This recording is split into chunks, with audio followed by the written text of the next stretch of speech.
The NYXL just pulled off the clean sweep over the LA Valiant, and with that, they have guaranteed themselves #1 for stage 2 and a spot in tomorrow's title match. That means they are guaranteed 25 bands. That's $25,000 for those of you who don't know. All right, now moving on to our next match. We have the LA Gladiators going up against the Boston Uprising, and guys, this is a big one. Now, the Boston Uprising, they've been playing very strong since getting Gamsu back in the lineup, and they're going to be looking to play spoiler today because the LA Gladiators need to win this match flawlessly if they want to make their way into tomorrow's title matches. This is basically elim or be elim for them. They control their destiny. No, where are my LA Gladiator fans at? Are y'all out here? They are ready.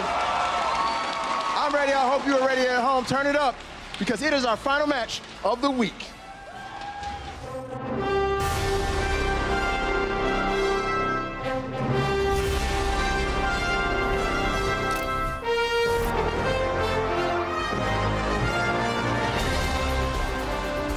Ladies and gentlemen, it is the final match here in stage 2. Make some noise. And it couldn't get better if we scripted this bad boy. Welcome back to the desk. It's Puckett. I got the whole crew. We got Bren, we got Sideshow, we have Zoe. Every single match today mattered. Tonight, we close it out with the biggest one. Yeah, fat game ahead of us. It's going to be deciding quite a lot in the grand scheme of things for these playoffs that we've got that are going to be occurring tomorrow. So absolutely unreal game. As you said, scripted. It's all paid. Thank you, Vince McMahon, teaching us the way. Let's take a look at the standings here in stage 2. Well, it's pretty crazy. You remember stage 1, there were so many teams fighting for the final spots. This one coming all the way to the final match of the day. Sideshow, how did we get here? It looked like Seoul were locked into that 3rd place spot until Houston were able to beat them, and that just blew the playoff race wide open. Then Philadelphia Fusion looked like they'd locked it up, but Valiant forced them to a Game 5, and now it's on the Gladiators to see whether they can overtake the Philadelphia Fusion and get into the playoffs. Yeah, and as Malik said in the intro, it is all or nothing for the Gladiators. They can't afford to draw a map. They cannot afford to lose a map. They need to win 3-0 or 4-0. Absolutely. A 3-0 or a 4-0. That means you drop a single map, this thing is done. Can they be perfect today, Bren? We're about to find out. Are you guys ready to meet our teams? Make some noise. It's the final match here at stage 2. Gladiators taking on the Boston Uprising.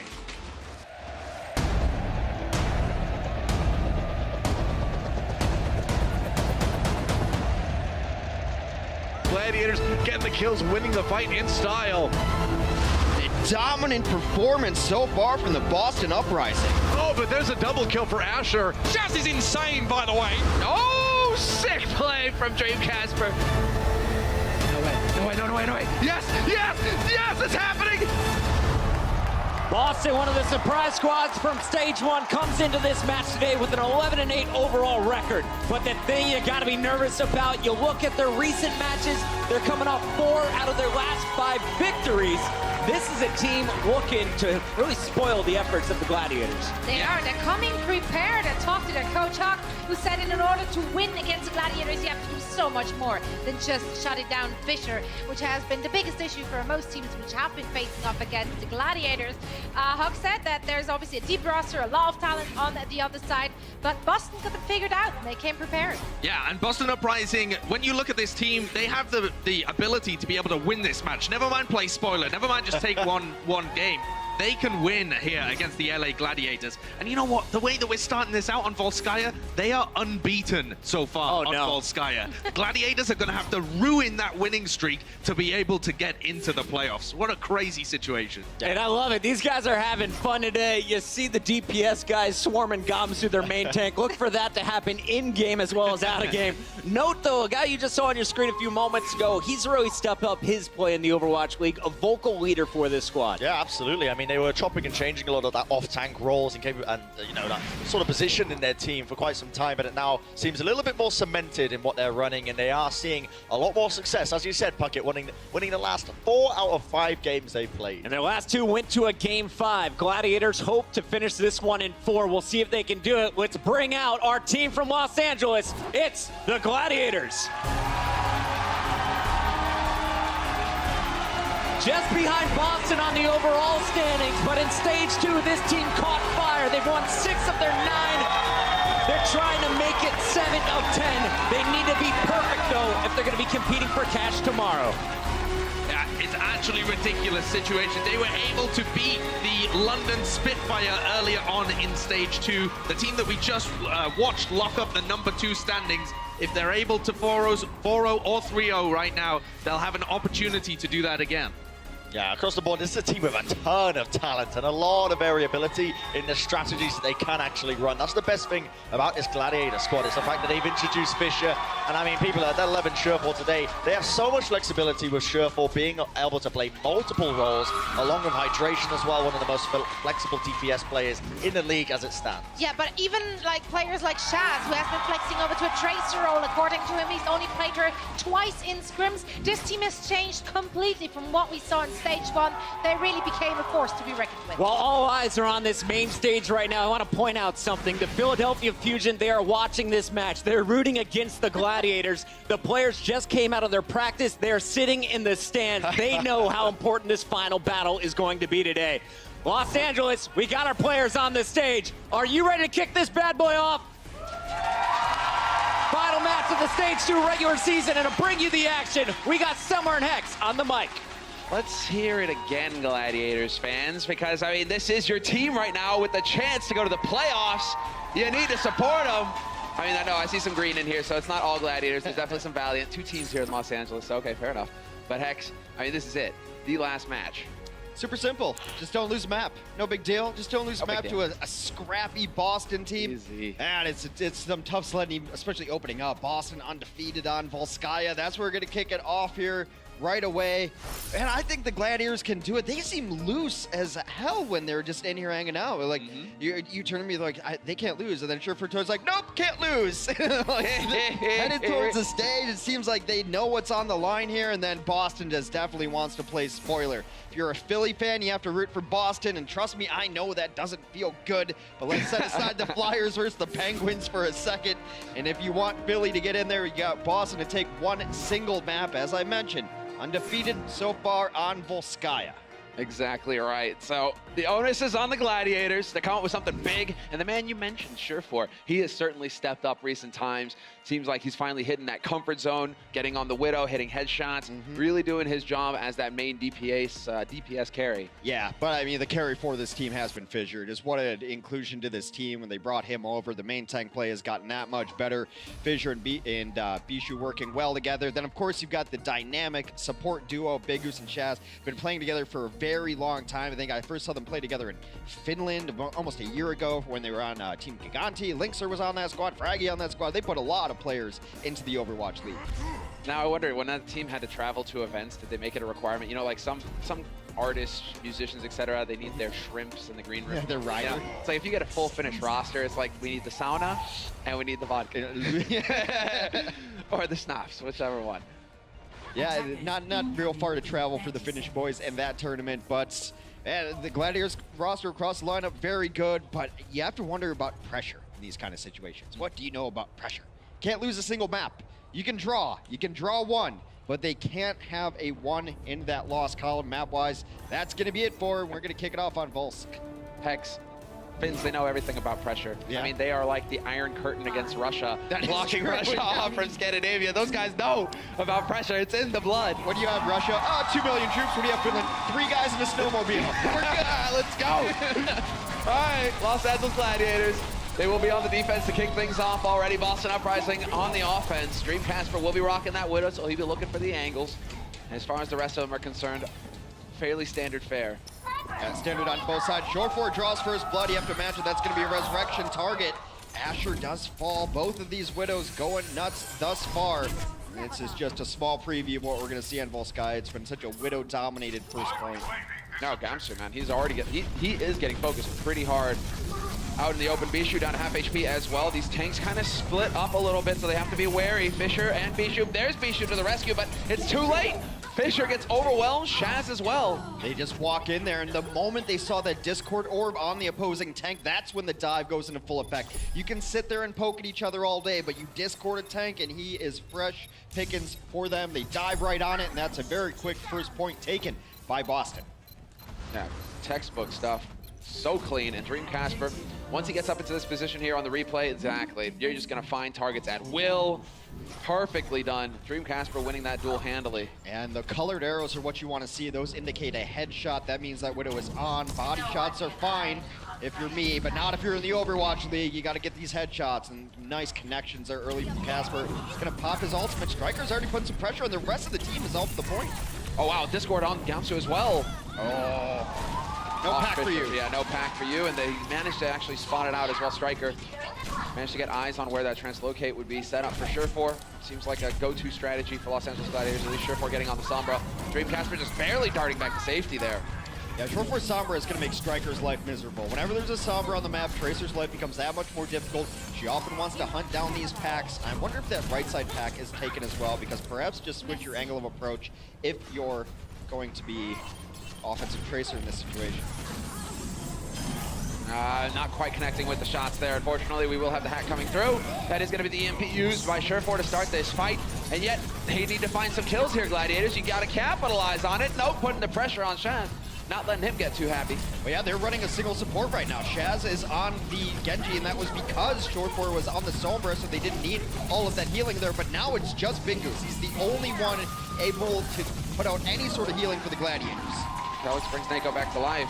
The Shaz, he's going to have that Dragon Blade. There it goes. Ticks over, so that's certainly going to help when the next fight comes through. And Surefour swapping back. Well, right? you have to. That's a dangerous gambit, and now you're going to trade it off. You don't want Shaz to switch. He's got Dragon Blade. He's a very effective Genji, even though he mains support, but you can't put that much onus onto Big Goose. And it also really hurts because it forces people to fight on the point around the Lucio. If you lose that Lucio, you lose the fight immediately. Right, it's done, so.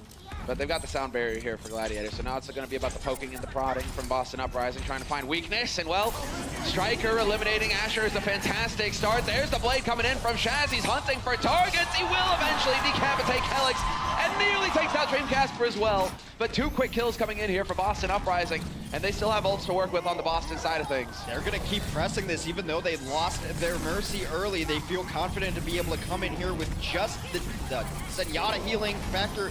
They're getting some progress. No permanent progress yet. A good job so far to stall it out on defense. This is Surefour coming back to life. Striker's not going to mind too much, seeing as how they have chased him off fairly effectively. Shaz gets overwhelmed, and on the point itself is Bishu doing the dance. Please don't kill me. Well, sadly, they have not a shred of mercy. Casper does not oblige, but regardless of how bad this has gone for the defense, they're able to stabilize a little bit, and no progress. Striker Fissure right back into spawn. Oh, what a sick hunt there.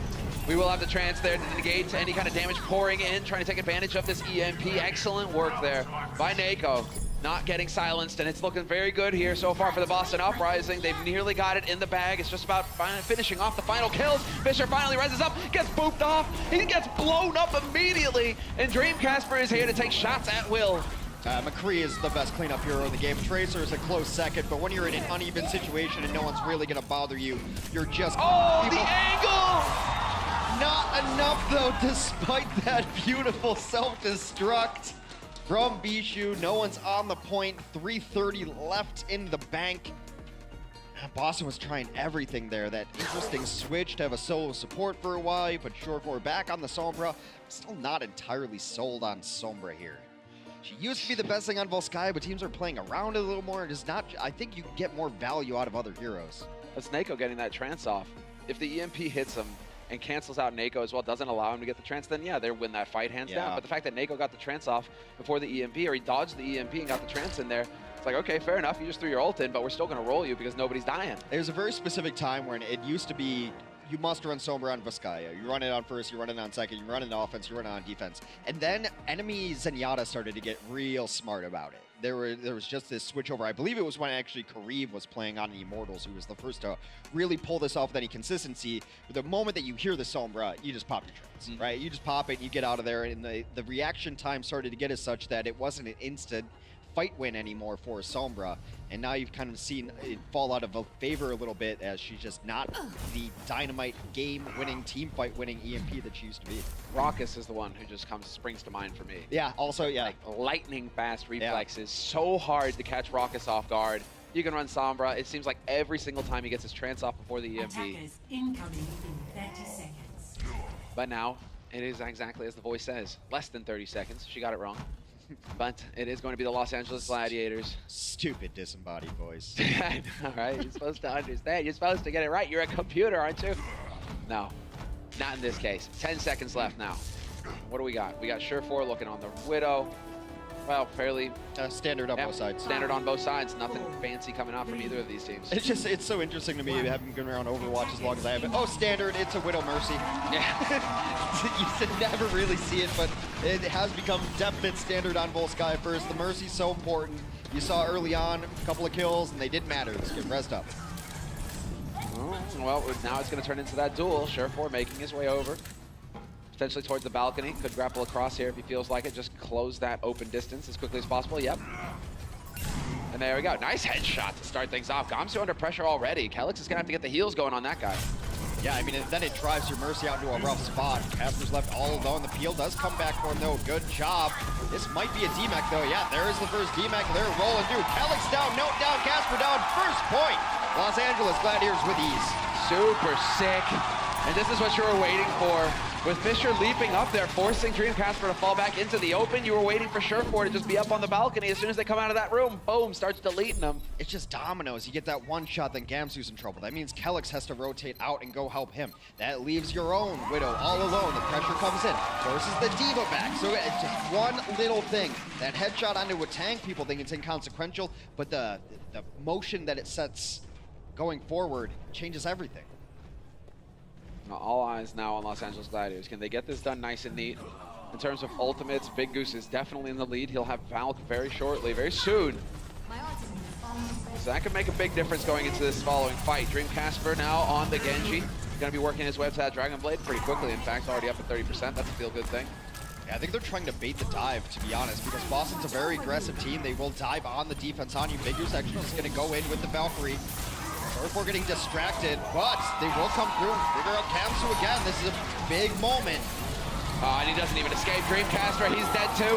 Self-destruct out in the open though. That'll buy a little bit of time here. Note doing a fairly good job. If he can get the remake as well, he will still be in this fight, but the squishies are dying one after another. Kelix and Striker both gone.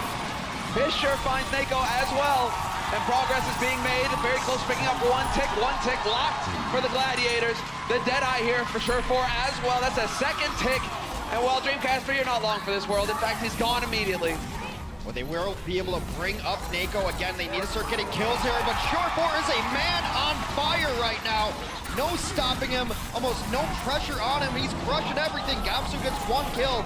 Is that going to be the turning point here? Primal Rage also out. Sure4's back. You got the Blade, you got Dreamcasper in there. He's hunting, he's looking to chop him to bits. Gamsu finds another kill, actually destroys Fisher. Using the Primal, and it's looking like they will stabilize Boston despite it all. It looks so favorable for Gladiators. They are not going to clinch it this fight. So close there. Looked like they had everything locked up. Casper's able to come in with the deflect, shut down the Deadeye, cause a little bit of chaos there. And then you got to give a ton of credit to Gamsu. Gets in there, gets himself a couple of kills. We talked so much about Fissure, but I don't know. For the longest time, I said it's Tracer's game and we're all just playing it. It might be Winston's game now. I mean, every team that's doing any sort of, or having any sort of success in the Overwatch League has a top-tier Winston player. Yeah. Gamsu for Boston. Fisher, seen as he's up there with Gesture in terms of top tank in the league right now. We saw a bit of the Gesture play earlier. Yeah, wings are out. Big Goose is flying, sailing high. There it is. Knock it. Oh, he gets it on the floor, and Sure4 gets caught. Pulse is in. And even the deletion. Striker with 2 big kills to stagger this initial push coming in here from the Gladiators. They're still going in, they res this up, but now they're being bullied all the way back, so despite that resurrection, they're not going to have any sort of presence on the point, and that will allow the Boston defense to reset here. Still plenty of time on the clock. If the Gladiators get it in the next push, time banks will be about even. Very even, but right now Boston, they are looking comfortable indeed, and they're getting those big fight-ending ultimates online as well. Dreamcasper's got the Blade. This might be a time you pop the Blade and you just go after it right now, just to give your supports time to build up their ultimates. It really matters how well they've been doing tracking, because the other team doesn't have any support ultimates either, so they don't necessarily have to get aggressive here. Oh, with Reflect out of the picture now, that might limit him just a little bit. Oh, Thinking about it, he's thinking about it, but he didn't spot him. Clever stuff, as well. We already have Fisher launching himself bodily in there, and he finds Kelix again. Kelix has been having a pretty rough time of things. Well, there we go. That's the target you were looking for. Perfectly done. Both of the supports dead. Dreamcasper Patience rewarded. Big Goose hit his Guardian Angel just before he saw the Genji, and you just know that screen. I've made a huge mistake. Nothing you can do about it. Can't turn around and fly back, and that is an easy kill onto the Mercy there. They will solidify this defense yet again, and it has bought them the time they needed. That Blade buys them time to get your support ultimates online. They're going to have both Valkyrie and Transcendence in the next fight, so a good economic play there from Boston. Yeah, Boston pulling ahead here in this fight. Sub 3 minutes left on the clock now for Gladiators to pick up the remaining tick on this B site. They're going to just poke up top here. I thought Asher might go for the giant flank around the edge side there, try to get a pulse bomb in. He's actually just kind of hunting Fisher, waiting for his moment. Now is the moment with Trank up. Yeah, Trank is in, and now, well, just trying to get that primal out. Perhaps Note really taking the fight to him here. Boston diving deep, will crush Chaz underfoot. Fair enough. Big Oo's still on high, though, flying in with the chain heals, trying to keep everybody alive and healthy, and they are trading back and forth. This is going to be a situation that favors Boston, however. If they're getting kills on Gladiators, Gladiators have got a longer way to run back. Gladiators have lost both of their tanks, too. They resurrect one of their supports to try to get this back going. Bishu is going to get back into mech and take down Striker here during this. Kamzu with a huge leap in, though, gets so much initiation damage. He landed on, like, 3. Yeah. That Winston impact damage is a sum greater than 0. It's not something that you just shake off. Because then he's landing on you, then he's tasing you, then he's punching you in the face. It gets brutal, Hex. It gets brutal. That's why you see the defensive dive work so well on this point in particular. It's one of the big reasons that Boston is undefeated on Volskaya, is because really the most popular avenue of aggression is right down the middle. And that landing spot, you end up hitting 3. That's where the supports are. They're generally with the team. You get all that impact from your Winston. There it is again. Yep, Jump right in. Oh, this time around, however, it could get fun. Chaz deleted immediately. We will have the D-Mech as well following it up. He's just doing tremendous damage now, Dreamcasper, pouring on the pressure. Boston's dive defense is just ridiculous, and it's no surprise to anyone. This is how they played. They played the dive for a majority of their matches. They're so good at the initiation on that dive, and they're stop fights before they can even begin. Let's get an eye. We had a Dreamcasper's perspective there, but it was certainly Striker doing a bit of the work as well. The D-Mech on Bishu, everything else coming together so nice and neat here for Boston. And now they have the Trance ready for this next fight, this next push coming through here from the Gladiators, who are down to 45 seconds left on the clock. It's the last ditch. Nako, this is it, the last ditch, you're right, Fisher. They have to stay alive long enough to get their support ultimates up. Big Goose has Valkyrie, should be popping it momentarily. There it is, right off the bat. That should be enough to keep Chaz alive while Fisher is trying to distract. Finds nothing with a Deadeye. Losing Asher is brutal. And not getting anything out of the Deadeye either. That's not going to be too good. They can't fall back. They have to commit. 25 seconds left. And once again, they've had the door slammed in their faces. Fisher is brought back to life. This is terrible, too. They're going to eventually get this D-Mech. Yeah, D-Mech happens right now. Bishu out of mech. Not looking great for the Gladiators. You have a Desperation Transcend, able to zoom Yada in, and that's about it. Everything on the line here for Gladiators. Desperation time. You need this win to have a chance at the playoffs, and it's not looking good. Boston are going to ruin this party right out the gates. First map in this series. They're trading, but it is still favoring Boston as they go leaping back onto the site. Bishu trying to do the best that he can. Fisher killed by Nako in the back line. They've traded places. Have too many kills of self-destruct will keep them in this game just for the moment, but you need to win these last fights clean. Respawn advantage so in favor of Boston, and the cleanup is there. The dream is dead. Long live the dream for Boston. They've done it in the first map. Volskaya remains their stomping ground. Philadelphia will collect that spot in the playoffs over the Gladiators, and just like that for the Gladiators, I mean, they did come back strong in stage 2, but it will not result in a playoff performance. Well, the party on Broad Street just kicking off now in Philadelphia. Put another crack in that Liberty Bell as your boys get to go to stage 2. Every map matters. We're going to finish off this series how it goes. Not how they wanted to start for the Gladiators, but now you got to forget it, move on, win some maps. It's only stage 2, Overwatch League, not even halfway done. Yeah, exactly. Still have another 2 stages before we even get into the big playoffs, the big finale. But right now, it is going to be another exercise here for Boston as they continue to progress. They continue to become more and more dangerous. We're going to take a break, and we'll be back for map 2 after that.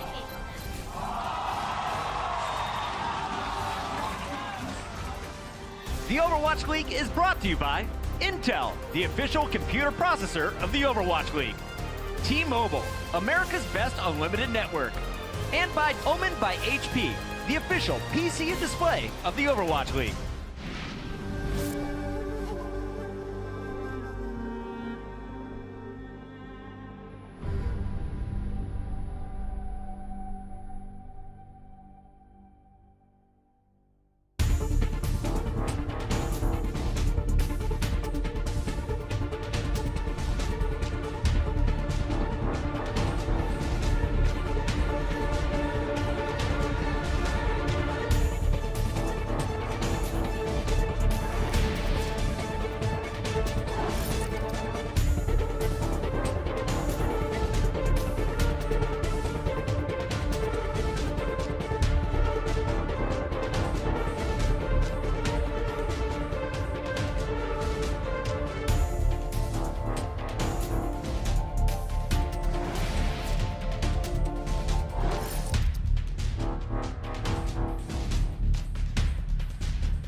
In Week 4 of Stage 2, the Boston Uprising needed one tick against the Valiant on Point A, or they would draw on King's Row. With around a minute left, the Valiant withstood another Uprising push and took the high ground, while Striker barely escaped being detected. Striker needs to not get caught out.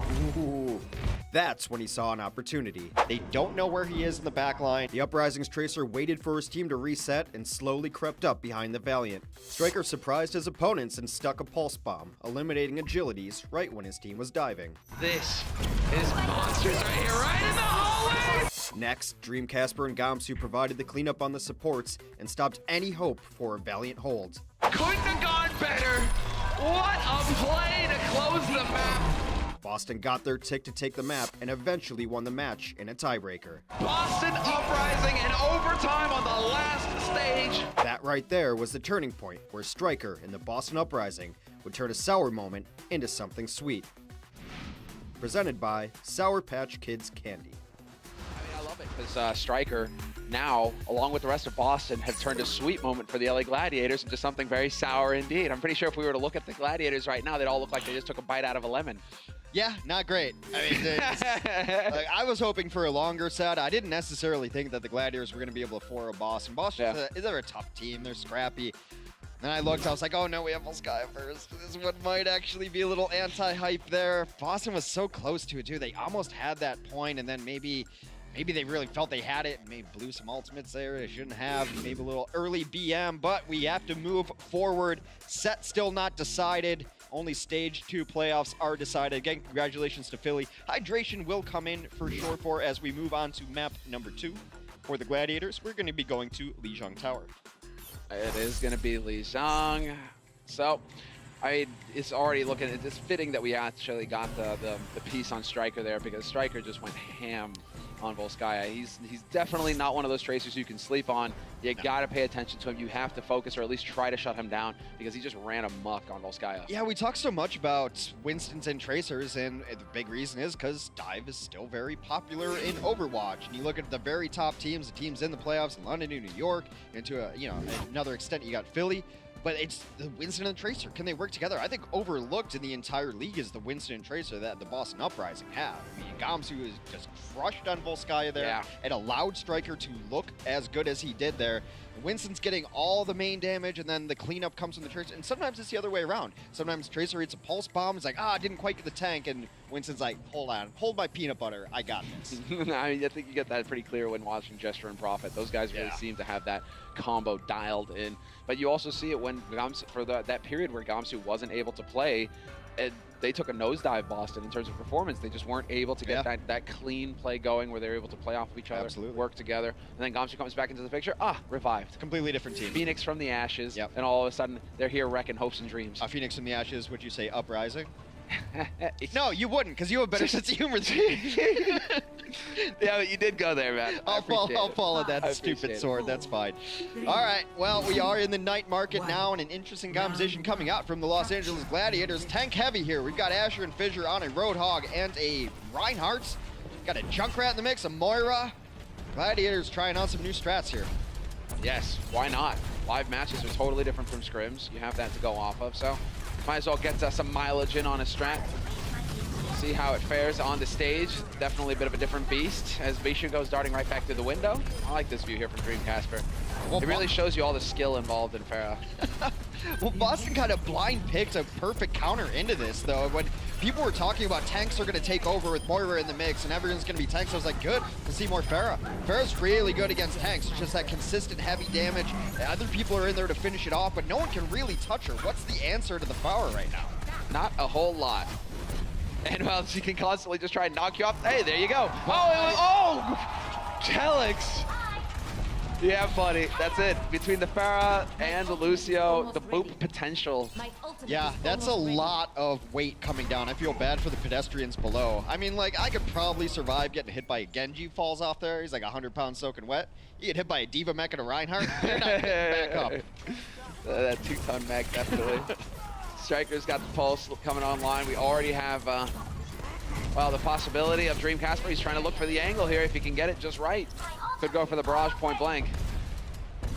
Well, they have switched off now. Asher is going to be on the McCree, at least get something to give the Dream Casper Pharah some pause.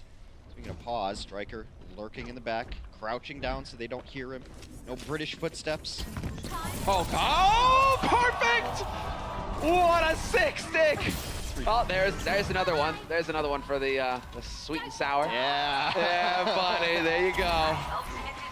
Get your Charleston on. Dude, that's as good as it gets.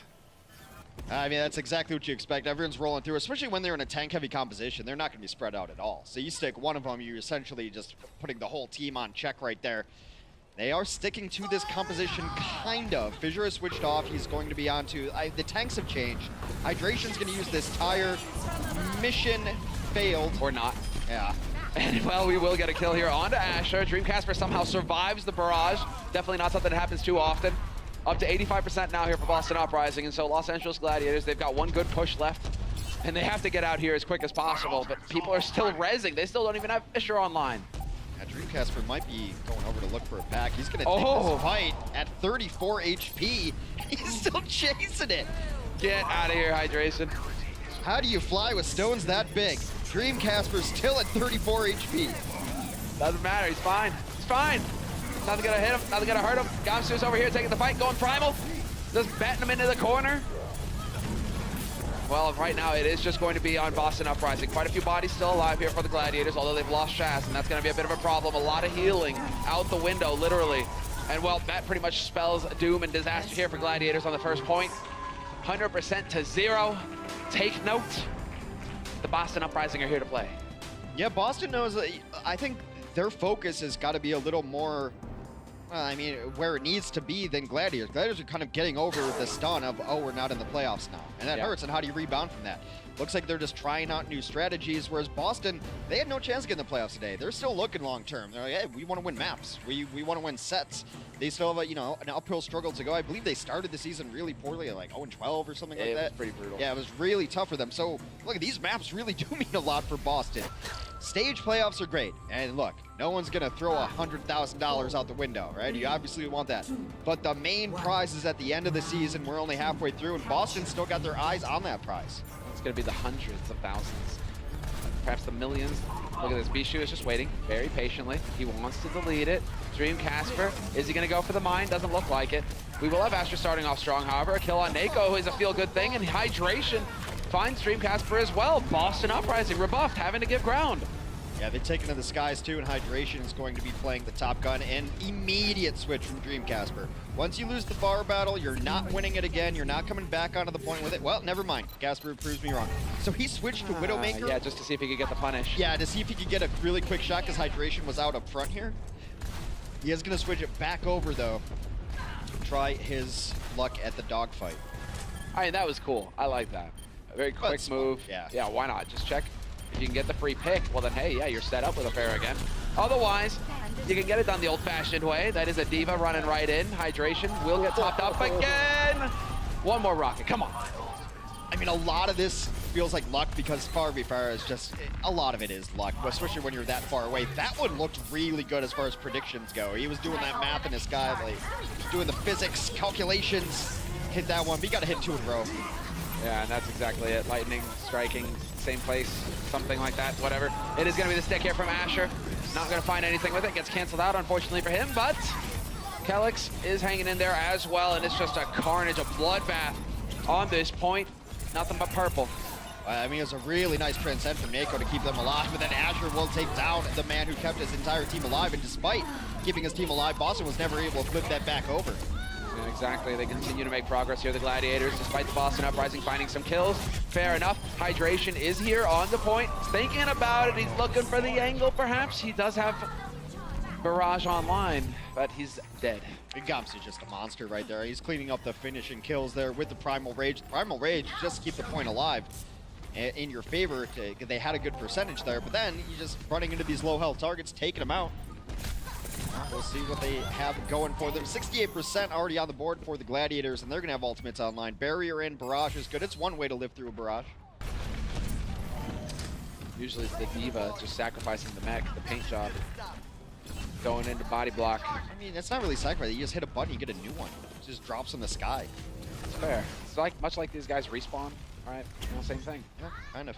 See what Striker can get done. He's been unstoppable today. He's going to find himself Winston in the back line. That's a 1v1 you can absolutely win as a Tracer, especially with that pack control. Forces out the Primal Rage. Yeah, we will get the DMAC on Bishu as well. Bishu right into Striker's waiting arms. And while Striker's found a high value target there, the stick, stylish work here coming through from Striker. Not a moment's hesitation. Spots his target, kills him. Boston will definitely keep control of the point. Next time the fight happens, they will be in the lead on this map. They are already up one stage on this map at 60% and counting upwards. Should they win this stage, they will be up in the series 2-0. Los Angeles needs to dig deep here. Yes, you're out of the playoffs, but still time to play. Shots are through, and now Dreamcasper's got the high ground, and yeah, sure enough, he got the high ground advantage. It makes getting that barrage off so difficult for the opposing Pharah, and then Dreamcasper just goes ahead and wrecks it with his own. Playing Anakin to the Obi-Wan right there. It is over. I have the high ground, and that's a really easy way to end a barrage. Completely static in the sky, eats 2 rockets. I wish you would have gone for the style points and just barrage the barraging Pharah. I find it very entertaining when the downpour gets overrun. Yeah, we saw that from Addo yesterday as well. A few moments there. Gets the blood going. Well, it is going to be overtime now. Boston Uprising hoping to hang in there. The nice pulse with the knockback as well. Asher's got to be careful, but so many kills here for Boston Uprising. And Asher will eventually get overwhelmed. Hydration, the last man alive here for the Gladiators, and that won't be long. 2-0. Very clean victory here for Boston Uprising on map 2 of this series. taking the lead 2-0. And these are turning into statement games. The Boston Uprising haven't really been all that close right there. They started out so weak, getting a little stronger, trying to level up as they go forward. And hey, if you can beat aspiring playoff teams, it sets you up in a good position to carry that momentum going forward in stage 3. Yeah, you'll need to hang into that, and that's exactly what it was. The meta change really threw Boston for a loop at the beginning of stage 2. But they seem to be coming into their own, much like at stage 1, coming into their own towards the end of the stage. Now it's all going to be about stage 3 for this team. We're taking a break, and then we'll hear what the desk have to say about the series. Mini play point. I can't. I'm up point. Hug one. Hug that. Nice. We have point. Jump left. I'm just trying trap. You have the point. I boop. Jump out. Oh, Junker. I think you're alive. Run dead. Nice. Stay point. The Overwatch League is brought to you by T-Mobile, America's best unlimited network. Omen by HP, the official PC and display of the Overwatch League. And by Intel, the official computer processor of the Overwatch League.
The boys from Boston causing problems for the Gladiators through our first 2 games. It's Dream Casper and is far up 2-0 at the half. Welcome back, everybody. Boston playing spoilers tonight. They ruined the Gladiators' chance of making it into the playoffs, and I have 2 very happy people behind me. There's a Boombox and an EQO who are going to be playing in the playoffs tomorrow for Philadelphia. They even made their own signs today. I love that you can't quite read that sign, but it says, please win 1 map, Boston Uprising. Please win just one. Just 1 map. Just one. And they delivered right off the bat. They are unbeaten on Volskaya coming into it. They're unbeaten on Volskaya leaving it. They're really, really good at this map. That might be even underselling them. Honestly, it's kind of a testament to just how strong all of the teams are in the Overwatch League right now. Anybody can upset anybody else in the league. Boston proving it today. Almost, Sideshow. Almost anybody. All right? Happy? Yeah. Let's jump into the games, though, because coming in, we mentioned Boston unbeaten on Volskaya Industries. Gladiators were going to be up against the wall here. And things were looking really good for Boston to start things off, but I was actually more impressed with Gladiators' first attempt on the attack. It was definitely rolling, wasn't it? Like, they had some solid attempts. They did pretty well. I think LA Gladiators, they like to throw Fisher in there, and then when Fisher retreats and the rest of Boston Uprising or whichever team try and collapse on Fisher, they try and pick up the pieces. But Boston Uprising's striker and Dreamcasper in particular, just such a deadly duo, and I feel like they were struggling a lot at the beginning of Stage 2, adapting to not having the Mercy on their team, and towards the end of Stage 2, they've just said, to hell with it, we'll just run the Mercy. Just run Mercy, yeah. Like, quite a lot of the time, they are just playing that kind of same style. Pretty much the entire time. Whenever they run Kelix on the Mercy compositions, you know, whether it be Volskaya Industries or Hanamura, those are the two most common maps that we see them run it in Stage 2 at least. They mainly for the Assault maps, right? And it does work out almost every single time.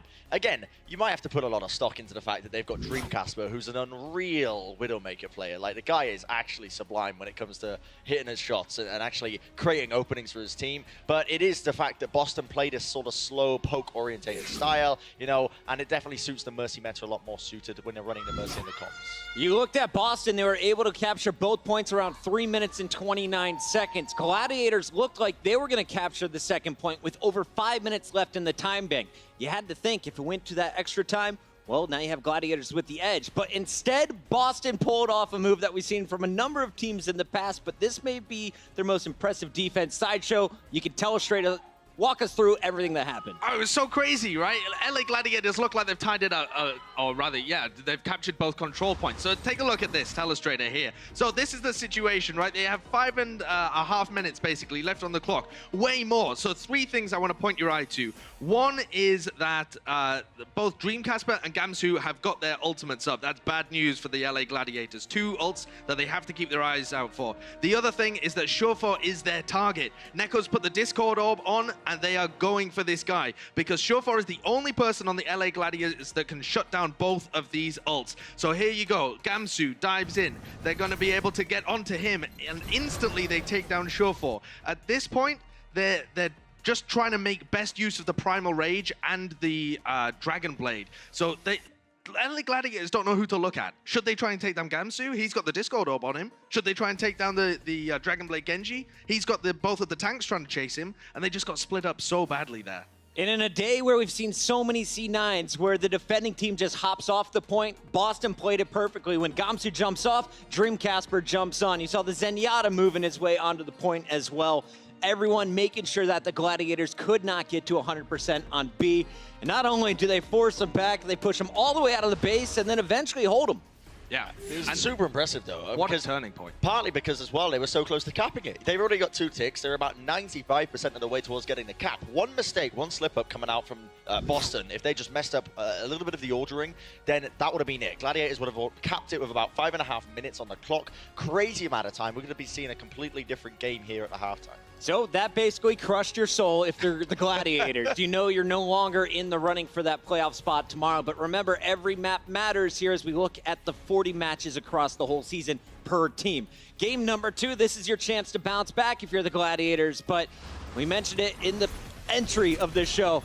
It was all Dreamcasper for me, guys. His far one of the most exciting heroes to watch in the game. Yeah, Control, one of those game modes where essentially mechanical skill comes into it a lot more. And like, it's just plays like this coming out from Striker and Dreamcasper. Just something that you can't really plan for, you can't strategize against. You just have to hope that you can shut them down enough so they don't absolutely demolish your team. And in this case, Boston just really took them for an absolute ride on Lijiang Tower. Yeah, and I got to say that Gamsu is putting up a great performance against Fisher. People do rate Gamsu. It's not that people think he's a mediocre tank or anything, but Fisher is in the argument to be the best, second best tank in the league. And I think Gamsu is working alongside the off-tank of note to be able to create a whole lot of room for his DPS players. It's pretty amazing stuff across the board for Boston. We always show you the DPS, and that's kind of where most of the highlights go. But look out for every member of this team in the second half.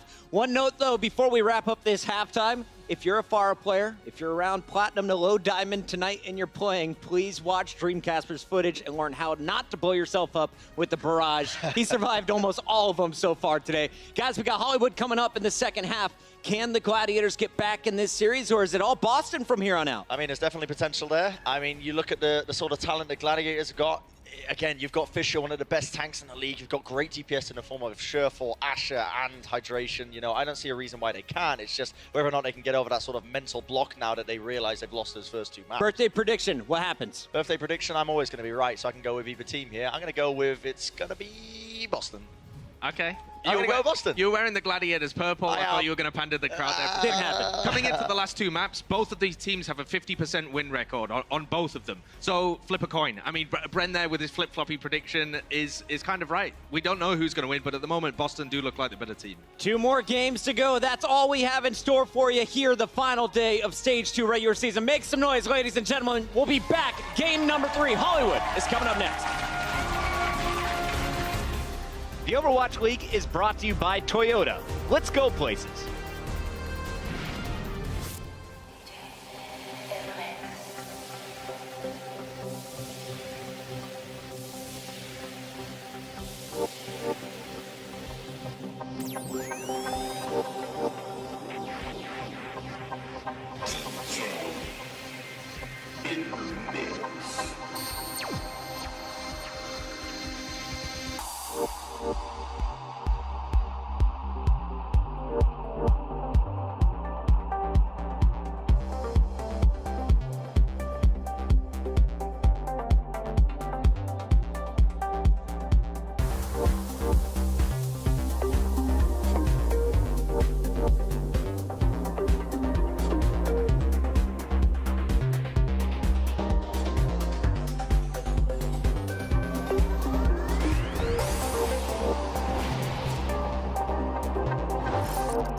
The Boston Uprising have claimed a 2-0 lead in this matchup against the LA Gladiators so far, which unfortunately means the LA Gladiators are out for tomorrow's title matches, and it sets up a matchup between the London Spitfire and the Philadelphia Fusion for tomorrow. Now, I'm sitting next to my man Squash here. Hey!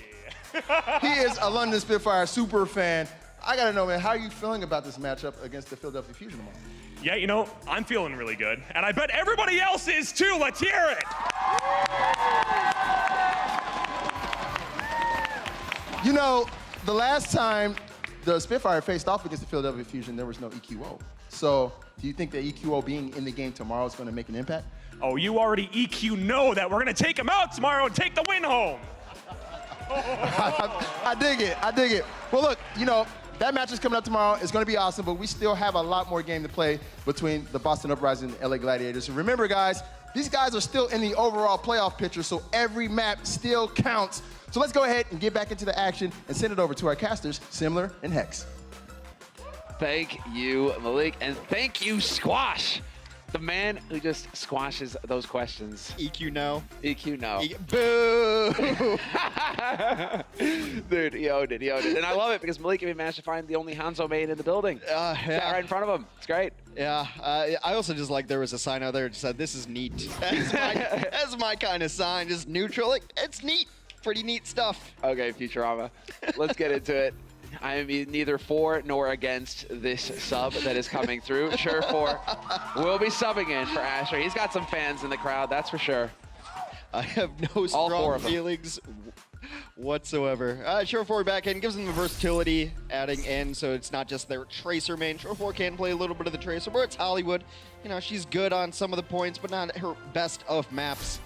We'll see. I mean, Gladiators ran something kind of different there on Night Market. It's not a complete throwaway strat, obviously. It's a different strat that we've seen. A little tank heavier. Sometimes you can go to 3 tanks in that situation. They just ended up blind picking it into their hard counter in a Pharah. So we'll see. Maybe see some more Pharah here.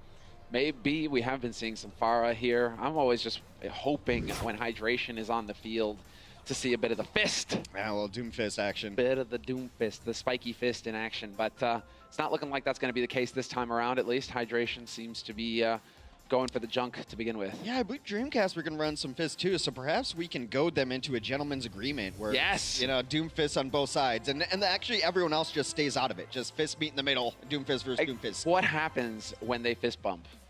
You know, it's like the end of the world. Everything just explodes. Just the world it all explodes. Just destroys. Exactly, like the meme. Which Doomfist would be thrilled about. Seems a very apocalyptic kind of guy. Watch the world burn. Yeah, but then he wants to be standing on top of the ashes. I guess you're right. I guess it works. We are forged through the fires of battle. All right, well, Striker showing that he was on fire. He's gonna kill himself there real quick. That's on the offense, so he's just sitting back in spawn. Defense is rolling out here, and this is a little bit interesting. A defensive Widow on first point. Generally, you see this switched onto the second point here. But hey, it could work out. Could. Yeah. Is it because he's expecting the Pharah? Could be. Yeah, that's also possible. A Pharah into a Widow on first point Hollywood is just dead in the sky. You try to get that angle. And we'll see. Gamsu on... Well, that can't be right. No, none of this is right. Don't worry. Ignore the Boston Uprising composition. What do you mean? The very last Dude, second. offensive Torb. Totally a thing. Avoid teammate, please. Avoid teammates. New patch came in. You get to avoid people now, which is like, it lines up perfectly with my life. I just want to avoid people constantly. Avoid people playing Symmetra. May she rest in peace. And Torbjorn. All right, let's get into the thick of things here as Boston Uprising will be on the offense. Gladiators on the defense. Sure4. Let's see if he can actually hit some shots here, because he is definitely going to be a big part of the plan as Dreamcasper is on that Pharah. Yeah, he's already got a decent position, though, up top. He can sit behind this pillar, and he's not really exposing himself to sight lines. Looking for a flank, but he's discorded, so they know that he's going to roll over to this edge. Kelix is boosting him, though. A big tasty rocket. Let's go right into the choke point, and Dreamcasper picks up one. Was thinking he was going to pick up 2. He could still do it. Point blank goes for the fist instead because he had to reload on the rockets. And Sure4 counting his lucky stars, but no, not anymore. Well, that's going to be a trade right there. Sure4 and Casper both out of the mix now. Meanwhile, though, Boston has made some progress on the point. Kelix nearing a Valkyrie as well. They're still in position to come out and contest on this point. Striker trying to shut that down. This is that false bomb. Wow, very last second there on the contest. Bishu, however, has been wiped off the face of the planet. Hydration as well. They go streaming into their deaths, and the Gladiators will not be able to hold that first point. Kelix gonna hop right back over there, start ferrying that exec to the office. Just really great play early on by Dreamcasper to get aggressive when he got aggressive. They called out where the Widow was. He knew that it wasn't gonna be on a sight line. He concussed himself over the rooftop, got himself in a position to just bombard the cafe, finishing off some of those kills, causing chaos in the back line. Sure4 has been on the Widow the entire time, so he's going to have infrasight advantage here. He's already set up on second rooftop. Striker is a mile in the back line. He's got Shaz in his sights. All I can think about is that every day is leg day for Tracer. Oh, the double blink juke! He goes past him to one side, re-blinks back the other side. Now you see me, now you don't, now you're dead. That is tasty play. Something you guys can definitely use in matchmaking if you are Tracer mains or if you're playing Tracer. Just blink forward and blink back instantly. just keeps spinning. It always surprises me people still use shift to blink. Like, it's a whole button. I'm like, right click, just right click. Dreamcasper and Nako will go down very early. Nice pressure here for Los Angeles Gladiators as they will deflect the attack. Nice little stagger kill on a Pilot Diva. Kind of aggressive here, hunting down the last kills, forcing out a recall. Boston gonna have to go back to the drawing board here, but they've been banking up ultimates. They're gonna have Transcend, Self-Destruct, all of the good stuff here. Just a matter of how to get in. This can be so rough. Short 4 wants to get on the other angle. He's gonna have to wait 4 seconds. There's one best angle to hold here, and it's above, 2 stories above where Short 4 is right now. Corner of the rooftop. It's a very common angle though, so it's something to keep in mind for him. But he will be just bodily launching himself in the air, looking for a shot. Will find it on note. That's not who he was looking for though. Dreamcasper gets the kill on Bishu after the DMAC as well. Yeah, Casper popped his infrared too, so it's going to be very difficult for Short 4 to catch him unaware. There it is. Sick. That was a 6 stick. As Striker goes ahead, eliminates Fisher, and they now found their way through, only using the trance so far. Striker's just hitting every single stick. It's like they're geek-seeking missiles.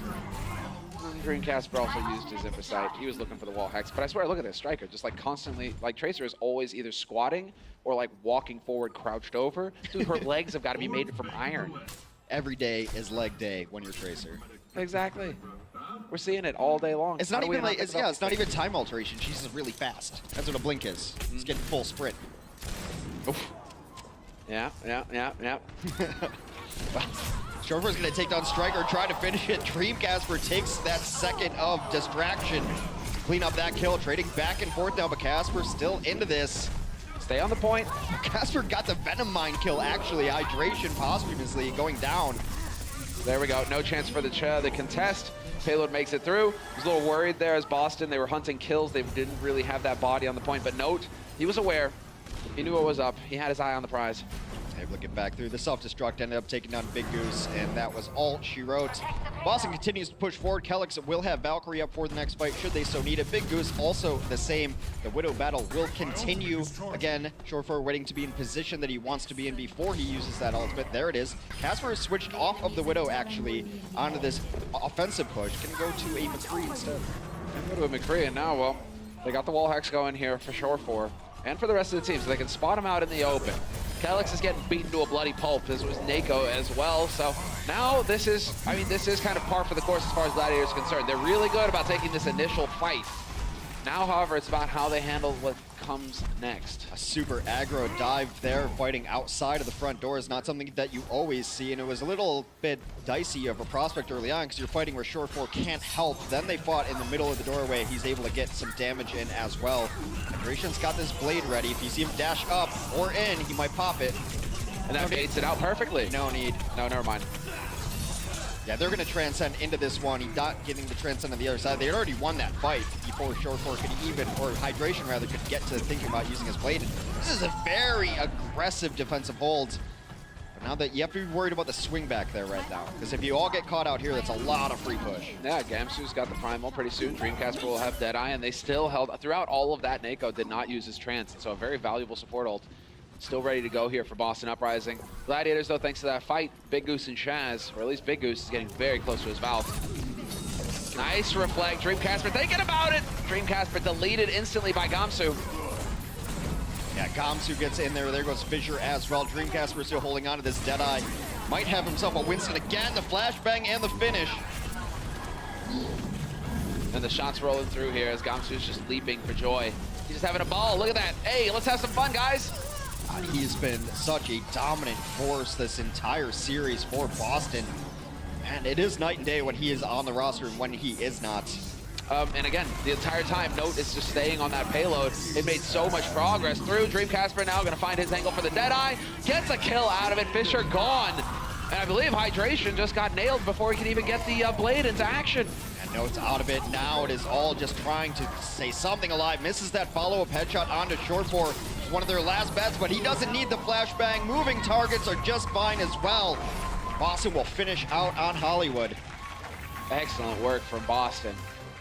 Stiff defense put up by Gladiators, at least at the first point battle, right? When the battle comes through. Well, let's go ahead and hear what Boston had to say when they were taking over point A.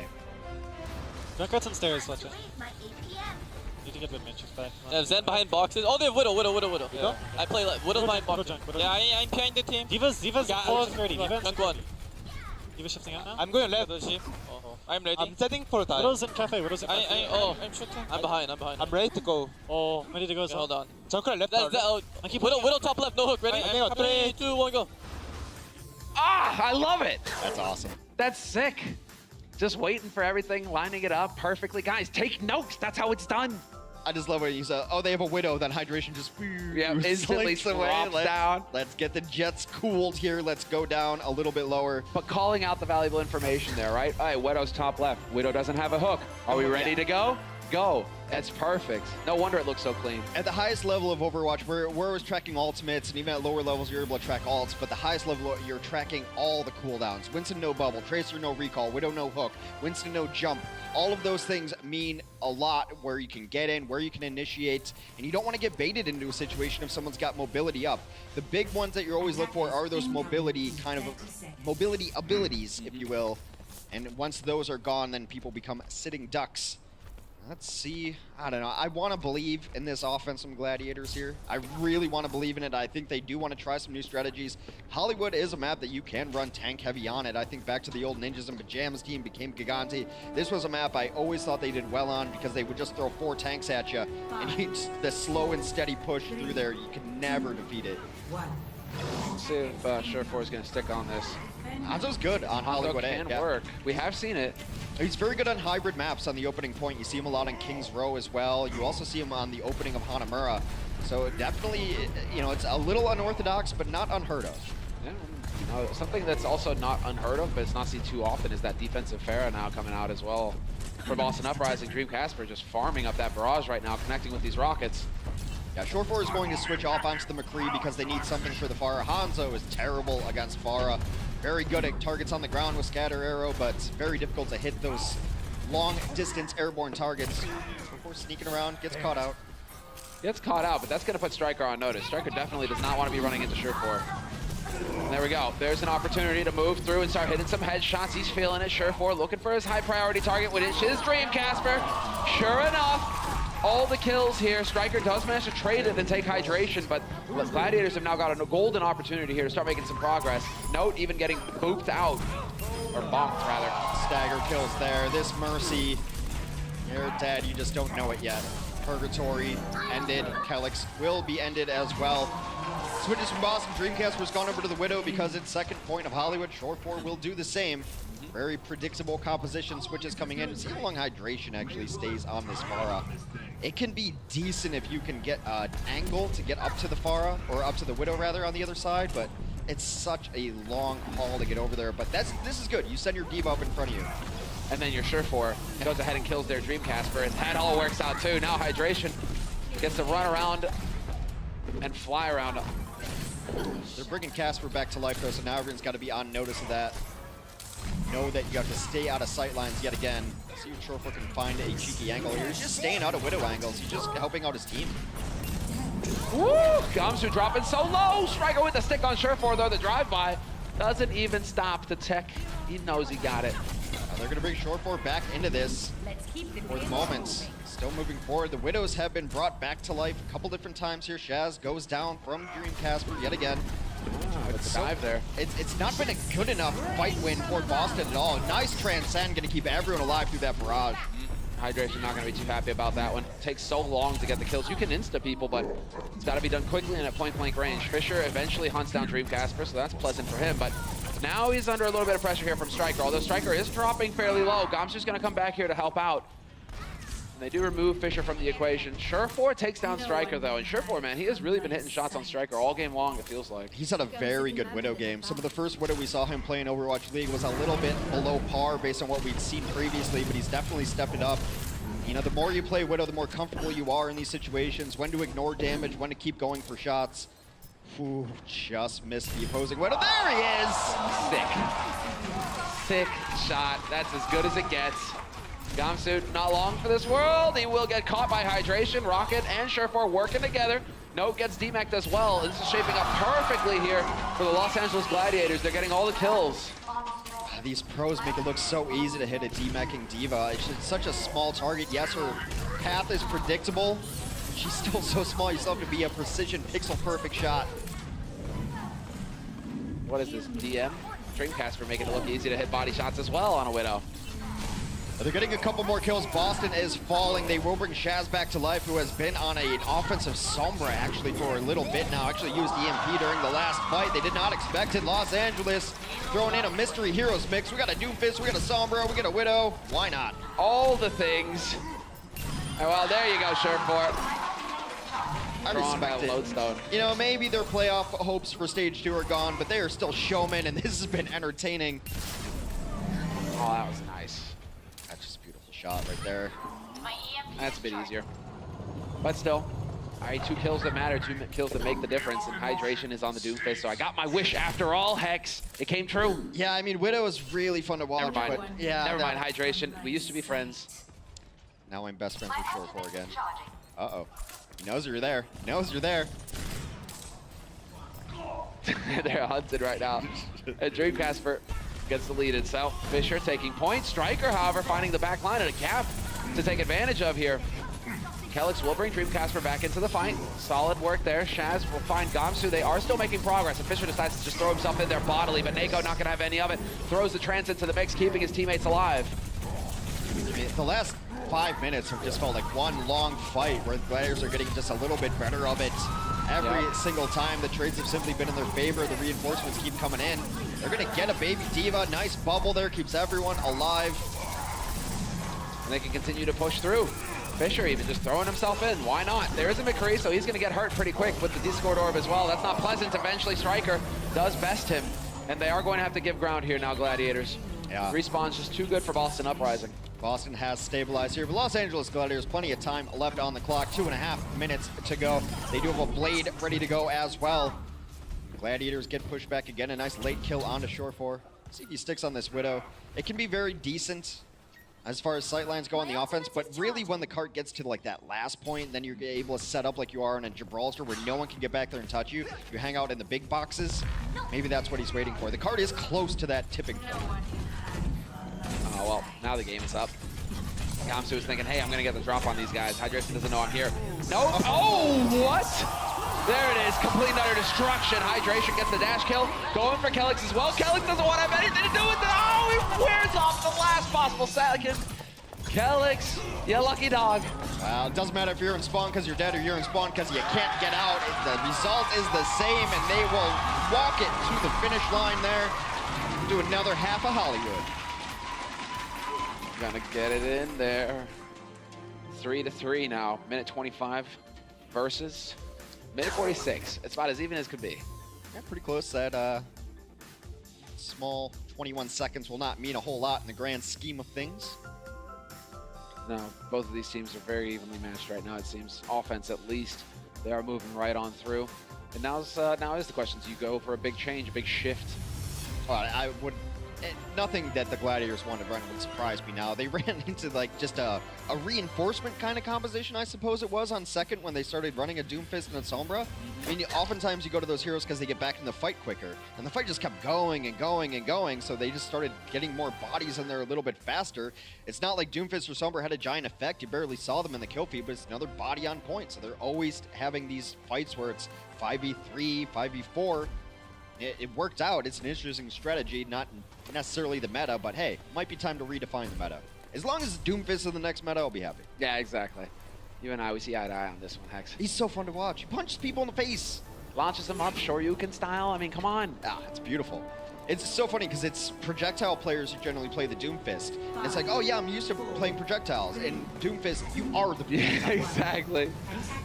Yes, you are. The body follows the fist, and well, no fist for us this time. It looks like Hydration will be playing on the Rat and on the other side of things. It's exactly the same as we saw on the other side of things. Yeah. So it will be Note taking point. D-Matrix is out, trying to ferry his teammates across that open space. Not quite willing to commit Gladiators. That would be going a bit deep. Making the life a little bit more interesting there for the healers if they were. You guys are just waiting so that he can try to dodge this Widow early on. Ah, yeah, but it's not going to be happening. It's not going to be necessary. Fisher will be able to find one, sure for another. And so far, the Gladiators, they're finding their picks until Dreamcasper point blank unloads a rocket in Surefour's face. Both tanks still here. And we have the backup as well, but it is not going to be long here for Dreamcasper. He's gone, he's done. 30 seconds left on the clock here for Boston Uprising. Yeah, they didn't even do enough to start getting ultimates online here. Maybe a Pulse Bomb comes online. Surefour's actually switched off of the Widow. Went to the 76 momentarily, going to go to the Tracer just to make sure he's in this for the next fight. 76 and Tracer, faster reinforcement times, a little more consistent damage, better stall potential as well. Yeah. Oh, he's been spotted. Dig is up, Striker. You're not going to get into the backline for free. In the meantime, Bishu has run over Nako. Striker getting that pulse, could try and chuck it in if they stay so grouped up. That would be nice and neat for him. He is trying to pressure Hydration. That would be a sick one, but he's going to barely whip it. And Hydration will live to fight another day. And in the meantime, that is going to be it. All of the kills here for the Gladiators. Striker can't even get onto the point fast enough. And the Gladiators with the hard hold here in round 3. Yeah, playing with house money now. Worst they can do is a draw if they don't get any progress on this point. Only 33% needed for their offense, and they will take a map. Look, series ain't over yet. It felt over after the first one because of what was on the line there. Like I said, it's a long year, big picture. You got to get set wins, got to get map wins. And the set wins being more important. Gladiators still in this one. If you take Hollywood here, got another map after that, tied up. You can go to map 5. Could go to map 5. Hey, I wouldn't mind seeing some more control between these two. Hey, free Overwatch. And this is actually, I mean, these teams are so, I mean, it's just been interesting because they're at the bottom of the pack, middle of the pack. Are they just about to get up there with the Koreans and they get knocked down? It's like, I still don't know exactly where these teams are. There's only one Korean team, Hex. Well, that is very true. There are teams comprised of mostly Korean players. All right, go ahead. But, I mean, are these teams the 4th best team or are they the 8th best team? Yeah, any given day, I suppose. That is, it feels like, okay. Yeah. Which side of the bed did you wake up on today? Are you going to kick some ass or are you going to go home and cry? Yeah, that's... Maybe they do both. Who knows? Maybe they do both.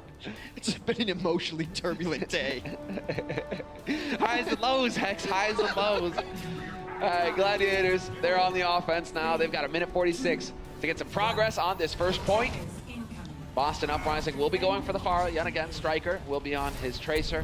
And well, Surefour, just stick on the Hanzo this time. Just stick on it. Just stick on it.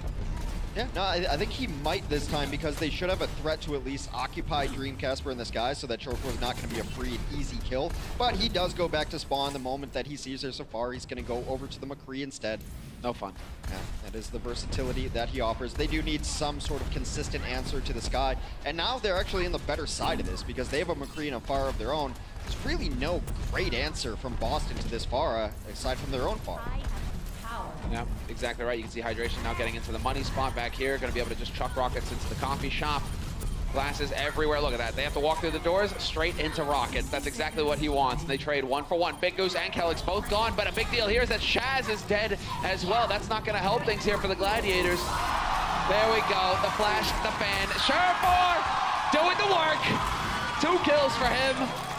Fisher there to get the last one, and they are just making progress now. Nobody going to be able to get back out here to deny it in time. The Gladiators will take the win on Hollywood. Fitting result, the hometown heroes defending the hometown.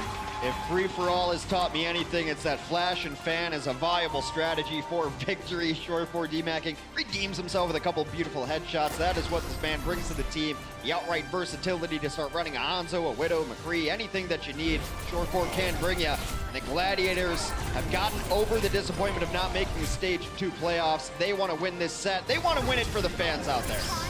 Now they want to get the result and take it to map 5. That's what we want as well. We're taking a break and we'll come back for map 4 in just a moment. The Overwatch League is brought to you by T-Mobile, America's best unlimited network. Omen by HP, the official PC display of the Overwatch League.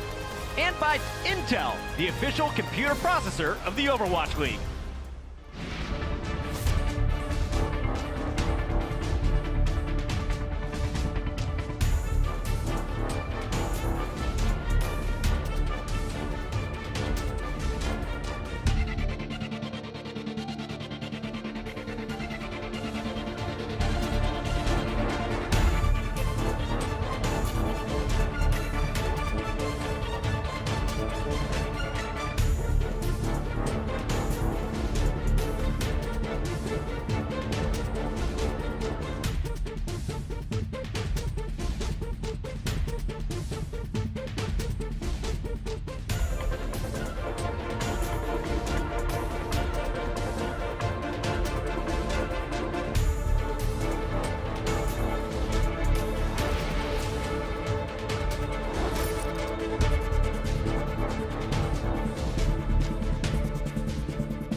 welcome back, everybody.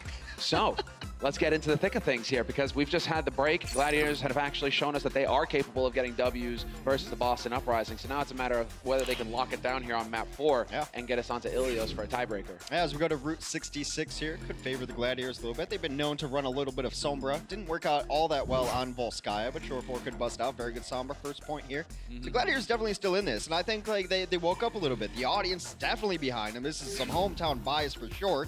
Totally fine. It's your city, it's your team. And I think they're playing up to the crowd, playing up to the fans. Asher's going to come back in for hydration as, you know, it's a Tracer map yet again. I mean, all maps are Tracer maps in my opinion. Yeah, exactly, Hex. This is a well-established fact at this point. There's a good reason why we see Tracer 99.9% of the time, but nobody's touching Tracer. You know why? Why, Hex? Because she's on the box art. That's right. She was the first hero. She is sacred. We shall not touch Tracer even though she is in all the games. But hey, Mercy, get rid of her. See where I'm going with this? Yeah, I see where you're going. You see that Overwatch League logo? Happens to be the Tracer silhouette. There you go. She's not going anywhere. You can stop posting threads about it on Reddit. No one's getting rid of Tracer. Oh, they keep balancing this, they balance that. Why won't they balance Tracer? Look, just deal with it. Just deal with it, man. Sometimes, you know, life isn't fair. You're gonna get pulse bombed. You know what I say to those people? Have you tried getting good? So, yeah, exactly. Why don't you play Tracer then? Yeah, why don't you just play Tracer? She's so broken. People say it to me all the time. I'm like, oh god, I hate Genji. They're like, why don't you just play Genji? I'm like, because I'm better than that. Like, the reality is, I'm the worst Genji who's ever set foot in Overwatch. Listen, Genji, all right, fair enough. I think anybody can play Tracer, but Genji is, yeah, a different beast. Yeah, you have to have a screw loose to play Genji, hence Brenji. Hey, dude, that was so smooth. Happy birthday, Bren. Yeah, happy birthday, Bren. Be sure to tweet at him if you haven't already. A sprightly 45. It doesn't look it, man. he's got a painting up in the attic somewhere. And 22 acts like he's 2. Perfect kind of guy to hang out with.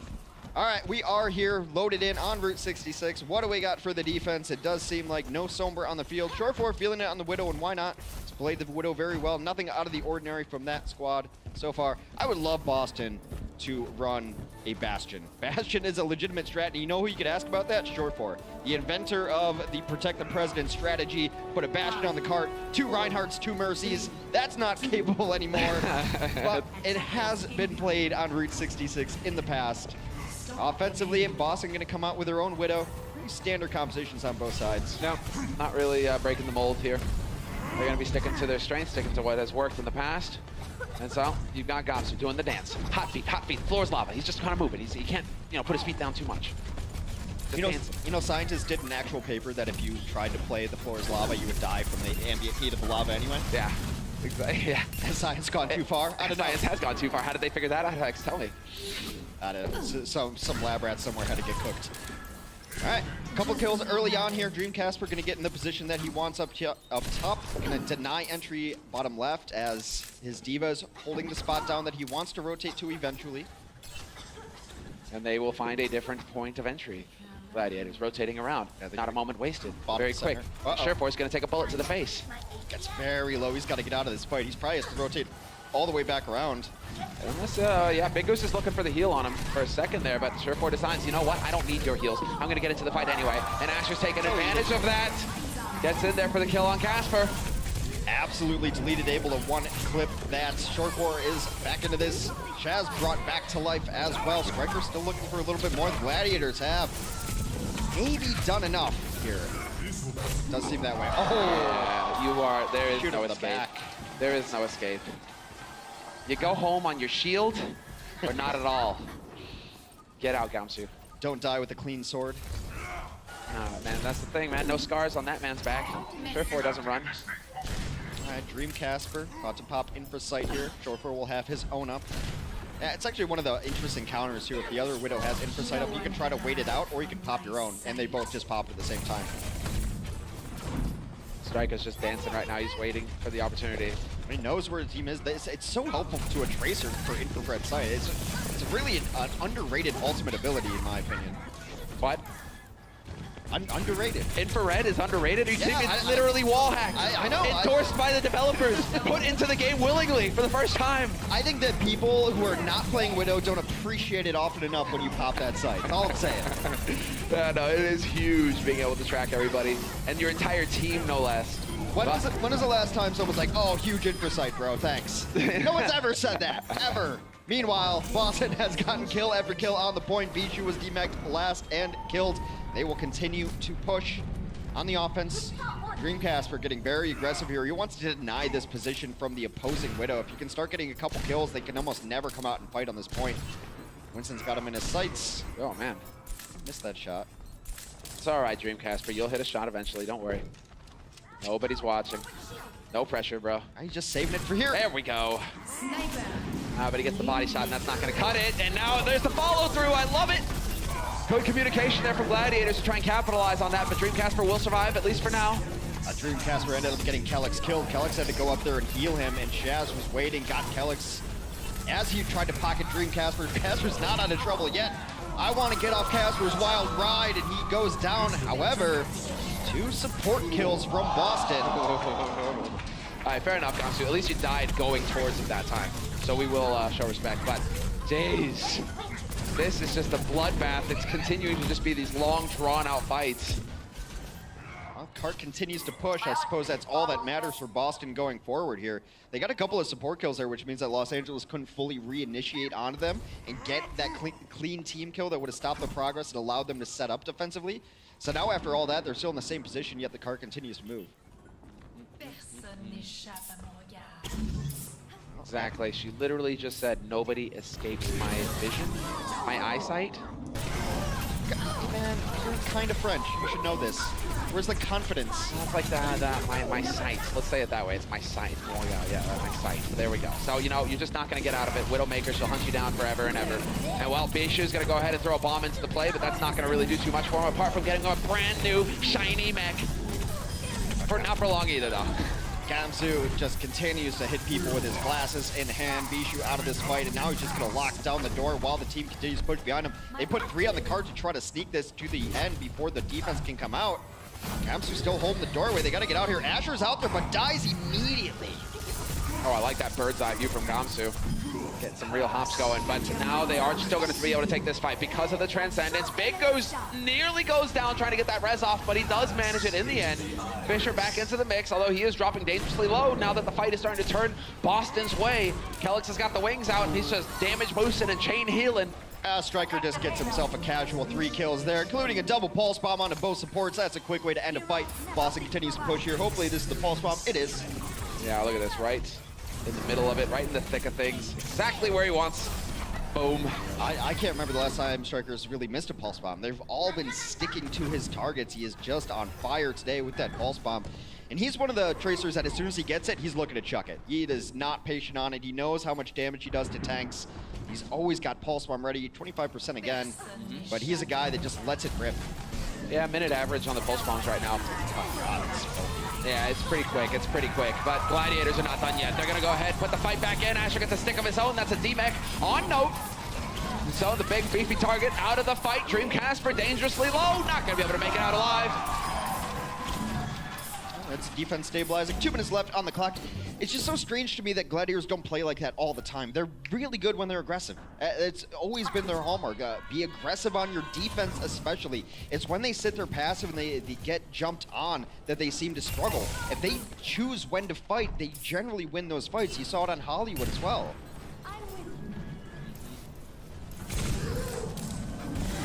Just keeping an eye on things as we get into Asher here. We had that long-range shot attempt there from Surefour, but Asher's still in the mix. 50% towards his ult. And Asher's taking significantly longer to farm his up. About 20 seconds longer on average than Striker, so something to keep in mind. He needs to get into the thick. He needs to actually get those fights going.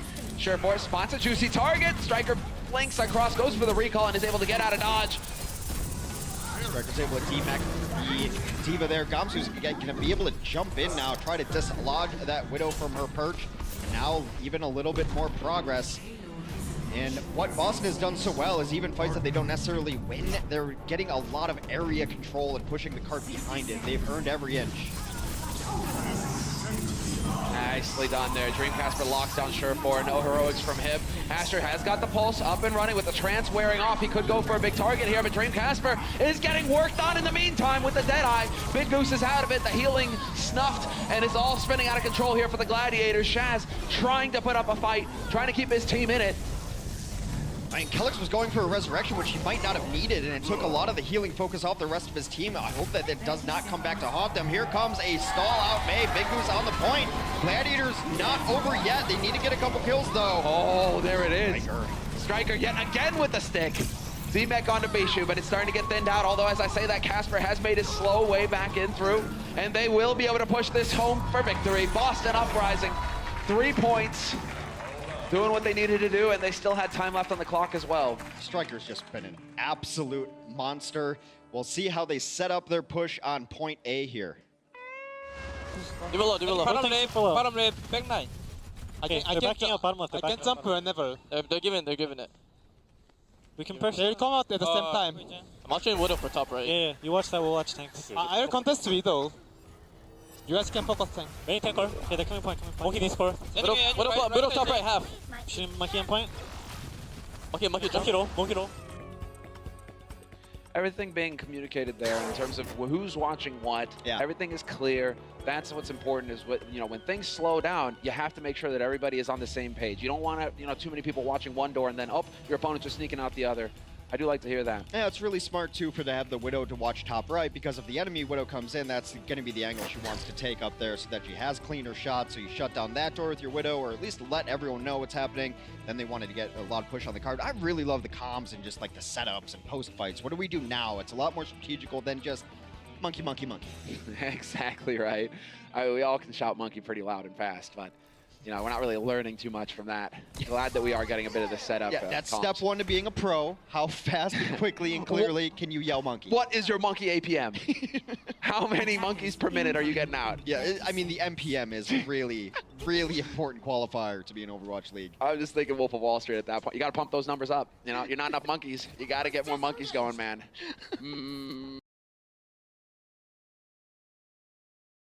Oh, nice little reconnaissance in the booth here. Boston Uprising on the defense now, and let's see if they can shut the door on Gladiators. Definitely thinking that the fans in the crowd don't want that to happen. They want the Gladiators to go home, pick up these 3, and take us to a map 5, win the series, end stage 2 in style.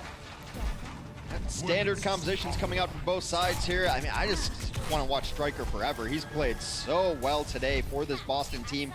We'll see if they can shut him down. Asher's been no slouch, but Striker's just been hitting more pulse bombs and getting the pulse bombs faster. It's been like one of the small differences that makes a big difference. Oof, that was close. Ooh, just angles on the hunt. Not necessarily. Whoa, there it is. Almost there. Just so quick you can't even see it. Perfect bait as well. That sets Kellex up trying to go for the res. I think not. Bishu's there. Fisher as well, and Surefour looking fantastic now. Several times already this game, Kellex has gone for the res and they've completely shut it down. And last time it was Shaz getting the finishing kill, but they know as soon as they get one of those key kills that they're going for the res immediately and they're diving on it. Again, it's when Los Angeles fights at their own rhythm, their own pace, and they're the deciders that they play so much better. Shots through. And there it is, watching that top right angle, waiting for that Widow. Asher's there to capitalize on the body shot, and they remove Dreamcasper from the fight. Things gonna get a bit hairy here for the Boston Uprising as they stream out one after another. Doesn't matter how many 360s you can do, Kellex is still gonna die. He is not impressed with the figure skating pirouettes right there. Just puts him down into the grave. Boston continues to roll. Los Angeles continues to roll through, and look at these check marks all across the board. Every ultimate ability up. Big Goose will get there in short order as well. Very aggressive pusher. Asher a mile away in his own adventure. Out of blinks, gotta be careful. That was an interesting recall from Striker, who had him dead to rights. Yeah, Striker getting a little cold there, it seems. Cold feet. Shot attempt there from Surefour. Not necessarily wanting to go for the tanks. He wants the squishies. Oh, gets denied as well. That's a big deal. He should get overwhelmed with nowhere to run. And so Big Goose does get chopped by Dreamcasper. There's a kill possible. Doesn't seem like they were able to capitalize on Surefour missing his hook, though. Doesn't matter. Asher's doing whatever he wants here. Him and Fissure combined for a couple kills. It is the Tracer and Winston meta right now. Always has been, always will be, it seems.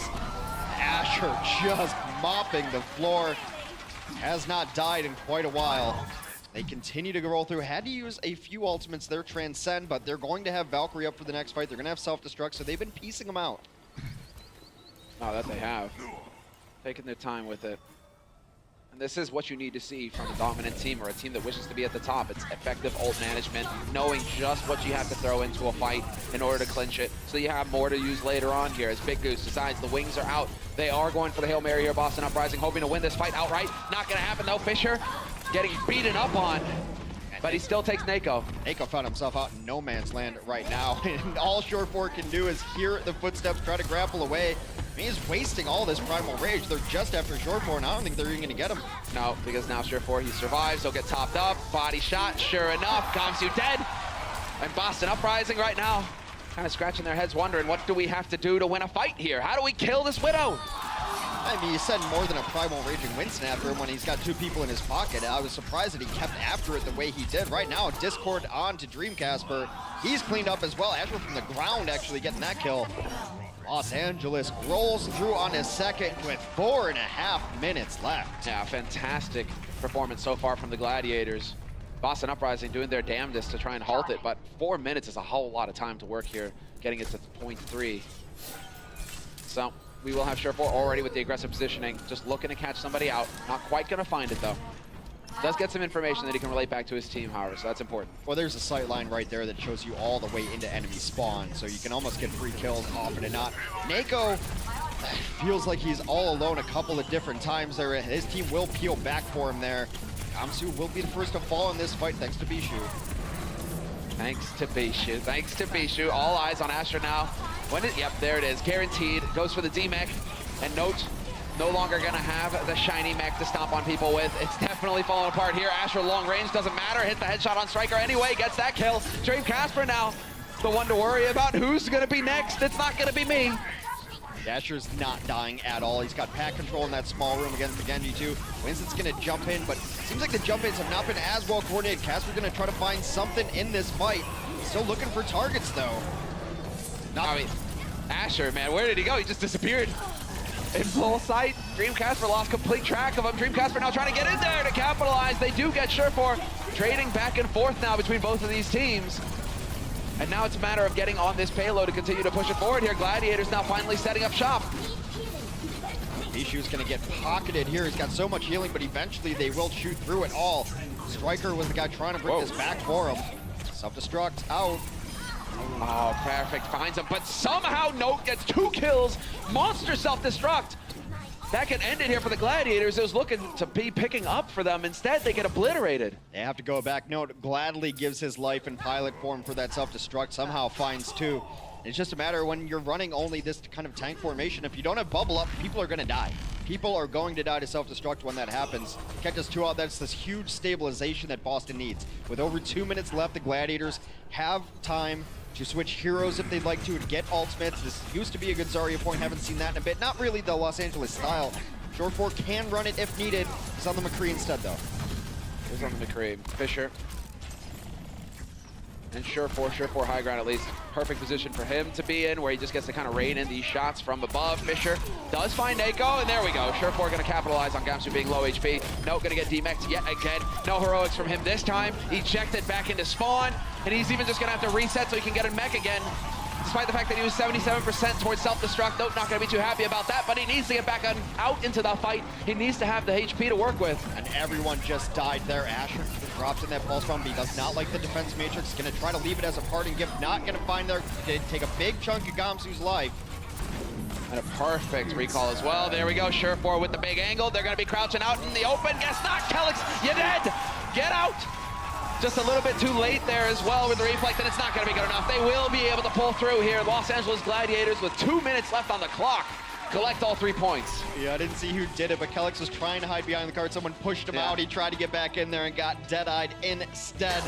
A much bigger time bank at 2 minutes and 4 seconds. I think Dreamcasper was like a split second too late with the reflect as well, because he dropped right in front of Shore4. So that's a tough break there for Dream. Yeah, that's a really frustrating high ground to take too, because those moving pallets will just sweep you off of high ground. You're lining up a shot and all of a sudden you're getting pushed by a floating platform. All right, 2 minutes for the Gladiators, who are going to be on defense first. 1 minute for the Boston Uprising. Gladiators have settled in. They've accepted a slight disappointment. What is Shore4 doing? It's like he's yawning, but don't try to understand lane. It's an exercise in futility. Everybody looking very focused. The question is that Lost short fours or is it Tasumi? It's his alt account that he plays better on. Oh, is that it? Yeah. You know, in CS they had that for the longest time, right? Where you just change your name. So pros would actually have a name that they would go to. Like Forrest, for example, is no good. So if he was playing poorly as Forrest, he would just change his name, and all of a sudden he'd be playing great again. So they started to develop this in their minds. It is very important to have an alter ego. Absolutely important for short four. All right, nothing out of the ordinary here. Second verse, same as the first as we go forward. Widows v Widows. Everyone else on very standard heroes as well. Nothing has changed. Someone ate a mine there early and got a little bit of the black lung pop. Alright, Dreamcasper moving through for the shots. He's looking for it. Bit of a not the common angle, and he's not going to pull a fast one on Surefour. Instead, Surefour is going to chase him away. Striker, though, going toe-to-toe with Asher. He's forced the recall as well. Advantageous position for him, especially because he's camping that pack. And so now, given a little bit more room to work with here, there will eventually be a death. Fisher is gone. Bishu holding the line for now. They do manage to get the remake, or not the remake, but the res, rather, on Fisher. He just gives him a new body, not necessarily a new mech. This is going to be the only fight that they have here. We're going to be in overtime in under 10 seconds as Boston continues to try to push. They've gotten a couple kills, but nothing that's to write home about. Bishu down out of this fight, and this could be a huge kill. They don't get that one there. Pulse Bomb doesn't necessarily register a kill either. So close now. Next fight wins this one. Yeah, and they're trying to close off the angles right now, Los Angeles Gladiators. Wait, buy the time for Bishu to get back in here. You're topping Fisher up as well, and now Dreamcasper's got the angle. Surefour going to step out into the open here in a moment's time. He's got his tanks to lead the way, though. And there, sure enough, once the tanks are in, boom, perfect, picture perfect from Surefour. Casper gets rezzed. That's the res gone now for the upcoming fight. 2 quick kills coming in, however. Dreamcasper, or rather Fisher and Asher, out of it. The insta-res, the Striker's trying to clean up all these low-health heroes down on the ground here. It is Shortboard trying to bring it back. He will get himself 2 kills going forward. And one of the very, very few pauses that we've had in the league, actually. Yeah. We hardly ever get pauses. That, you know, no, props to the admin team. It's an auto pause when someone disconnects or has latency issues on the server. We built it in. Skynet is self-aware on the Overwatch servers here. Someone's gone, pause it. It's good. You know, I used to have to run tournaments, and I was like the guy running the lobby, the admin in the lobby, and only I had pause power.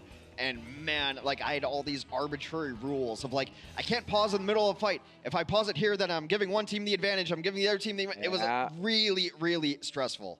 I feel like every game that has made it to a pro level, right, has had to go through that period where it's like the online matches. Yeah. And how do you figure out how you sort out like the pauses, who has an advantage, who doesn't? I ran a ton of tournaments and I messed up a lobby once. And you know who'd never let me forget it? Yeah, okay. Surefour has never let me forget that because his team, I think, won anyway. They were dominant at the time as Cloud9. I get it. But I didn't put competitive settings on. It was quick play settings. And Surefour to this day, Hex, will never let me forget it.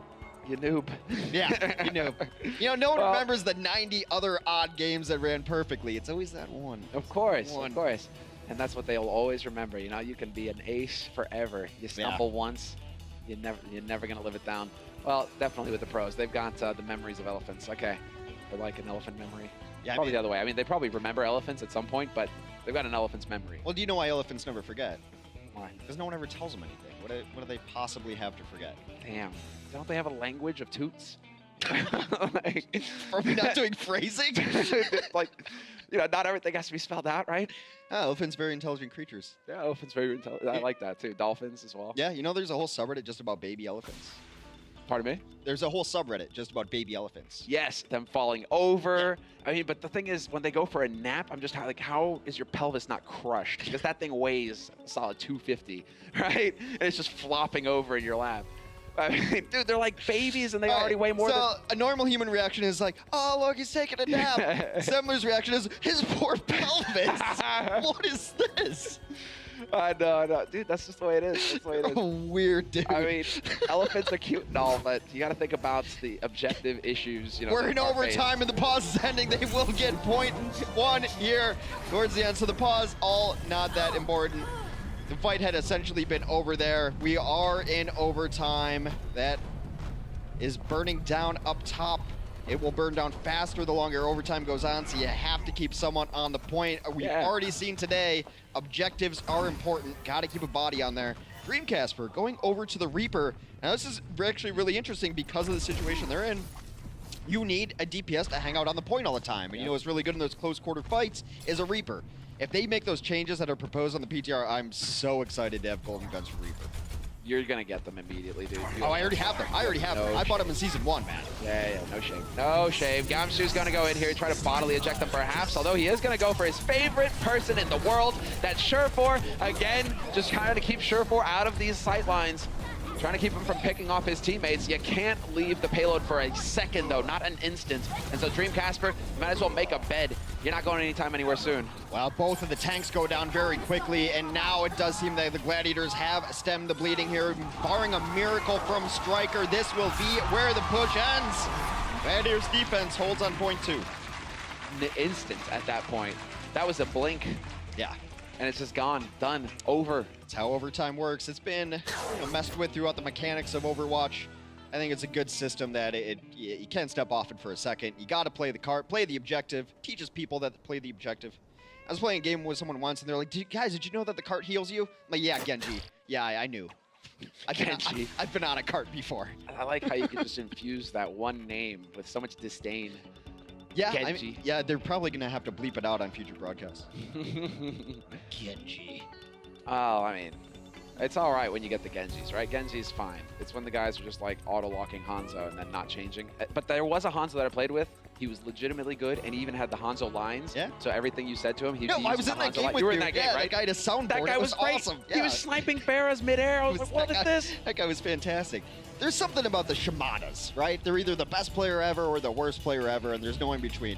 No. Also, new sitcom suggestion. I'm going to pitch this right now to Shoulder Content. Something about Shamadas. I would watch that. Something about Shamadas. Well, I mean, the thing is that we know there's a lot of, brotherly tension there, although they do seem to have buried it a little bit after the last cinematic. Sure. I don't know. Suddenly Shamada, also another name we could use. There's something about Shamadas. All right, well, 2 minutes on the clock for the Los Angeles Gladiators to send us to map number 5 here. They've got to get first point and a little bit more. Very likely going to end up an overtime push yet again. And it takes a long time to push this card around this first bend. Boston, really, they can lock this out if they win 1 or 2 fights. That's what the name of the game is here. Getting the lockdown, winning the series. Boston are in the lead 2-1 right now. They need 3 to close it and stop this from going to a 5th map in overtime. So Surefour looking for his angles, looking for his shots. He knows where Casper's playing from. He's seen him. Yeah, they're going to flush him out. They send a tank in there so that they have to move the Widow. Unable to connect that shot, but it's Asher on the ground. Going to clean up Gamsu. It's a huge first kill. They will res him up. Kellex finally with a successful res. Doesn't have to die for it. Yeah, super sick res there. He had help as well. But no, but this is just falling apart. Gladiators battling back. Fisher with 2 kills on the back line. Healers are dead. And the Gladiators are just steaming forward, minutes left. Just chasing that Discord. It's such an essential part of the dive, the Zenyatta in the mix to Discord those targets. It's just really a homing beacon. Chasing the purple balloon right there. 50 seconds on the clock. We're reaching down to perhaps the final fights incoming. Surefour dies early, but now they can wait. They can res him up and fight at full force. Asher gets found. Well, that's unfortunate because Asher has the capability. If they do not check that corner, to just end that fight there and then with the pulse bomb. Well, Dream Casper's now got the sight going as well. Wallhawks are up, and so Asher, nowhere to hide. They're going to see you. Time to go in straight up, look for the fight. Yeah, for both sides. There's no sneak attacks here anymore because both sides have the vision of the entire other team. Asher's going to wait for this to wear off and I think go on the balcony and try to deal with this Mercy who's been sitting up there. Yeah. See, he's thinking about it. He's got the crouch walk going. Gonna spot him out in the open. He's got a ton of targets here. Can he get it done? He's being greedy. Doesn't decide to use the pulse, and there it is. The trance has been forced. Nako trying to keep his teammates alive, and well, Dream Casper finally gets overwhelmed by Fisher. That's a big one. There's the stick now that the trance is out, but it's not a stick. He whiffs it. There's only 2 alive, 3 alive actually for Boston. They're gonna pop this primal rage, should buy some time. Kellex puts himself in a terrible position and gets punished for it. No, it has taken down Fisher. All on the line here as it is a scrap on the point of just tanks, but it's turning real purple down there somewhere. It is looking real good here. They are lacking the breath and they are not gonna be able to carry it through. Dream Casper has run back in on Soldier, but that's gonna be about it. Nako, the only one who's close enough, but he's not gonna make it in time. Los Angeles Gladiators will tie it up 2-2, and we go to map 5 to settle this. Let's go to Ilios. Why not? It's been a great set here. Los Angeles has rebounded. They want to win the set. Not quite over yet. Short4 packing up his keyboard, but that just means probably going to see a substitution for the next map. Man, this has been a close one. Last set of the day, and we are going to map number 5. Trying to increase your overall score, map scores, everything's still on the line, even without playoffs. All right, now it's all about the glory. You're looking for the win. That's it. Long and short of it. Short4 there with the cancel on hydration. That was a sick play. But yeah, it is all going to come down to map 5. It will be control, and we'll be back after the break. The Overwatch League is brought to you by T-Mobile, America's best unlimited network. Omen by HP, the official PC and display of the Overwatch League. And by Intel, the official computer processor of the Overwatch League.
All right, welcome back from the break, everybody.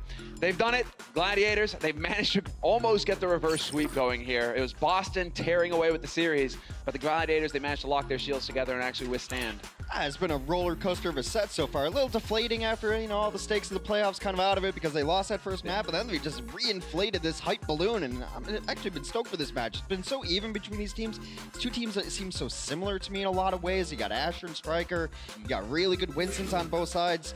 And then the musical chairs for the Gladiators continue. Hydration's going to sub in for Short4. I'm not sure if there's rhyme or reason to any of this. Hydration actually definitely plays on control maps often. So does Short4. I don't know. It just seems like Short4 knows he's playing every other map. Gets up, guys, keyboard. We are going to Ilios here. And there you see how we got to this point. Boston went up 2-0. Gladiators swung it back on Hollywood and Route 66. And next, we are going to another control map in this situation. it's hard to really figure out if the Gladiators were playing their legitimate strategies there, because they did roll out something weird on Night Market and got absolutely dumpstered by Pharah early on previous control. Let's see what we got here. I think we're going to see a little bit more Pharah, though. That's probably why Hydration is back into the mix, isn't it? You know, get that Pharah going. It is an option on Ilios. All 3 points. You can run them if you want, although we do actually have the focus on Ruins. It's not going to be Ruins kicking us off, however, it will be Lighthouse. Well, Hydration is their projection specialist as well. He's going to run the Pharah, he's going to run the Genji, he can run other things, but that's generally the roles he's going to play on. Shore4 is okay at them. He can play them in a pinch. Hydration's a little bit better. So would you have, well, I mean, yeah, that's the thing. We've had this discussion back and forth now, Hex, a few times, where it's just like, at this point, you know, you can have subs, you can have specialists, but it really is about getting the most versatile player into the role. I mean, do you lose enough to really bring in Hydration versus Shore4 in that Pharah play? Well, I think you gain a lot on the Pharah play in particular. Shore4 used to be a very good Pharah, hasn't played it as much recently, and a lot of it is just about feel. Like, what are you playing on lately? It takes a while to get that warm-up back. All these heroes play, and they've just got a different feel to them. When you see new heroes come into the meta, I usually give it a week or so to figure out who's the best at it, because like Reaper definitely plays different than Tracer, and it's just about the feel of the hero. So yeah, I think Hydration is definitely worth subbing in these situations. His Pharah is what he made his name on coming up in lower tournaments, things like that. Him and Casper are going to duel it out in the skies. Or just ignore each other and shoot rockets at the ground. Yeah, just farm it up until surprise, surprise. You look away for a moment, then you get 2 rockets to the face and you're sent back to spawn. Shaz will get the kill on Striker, though. That's a high-value target out of the mix, and so this fight's still fairly even between both of these teams.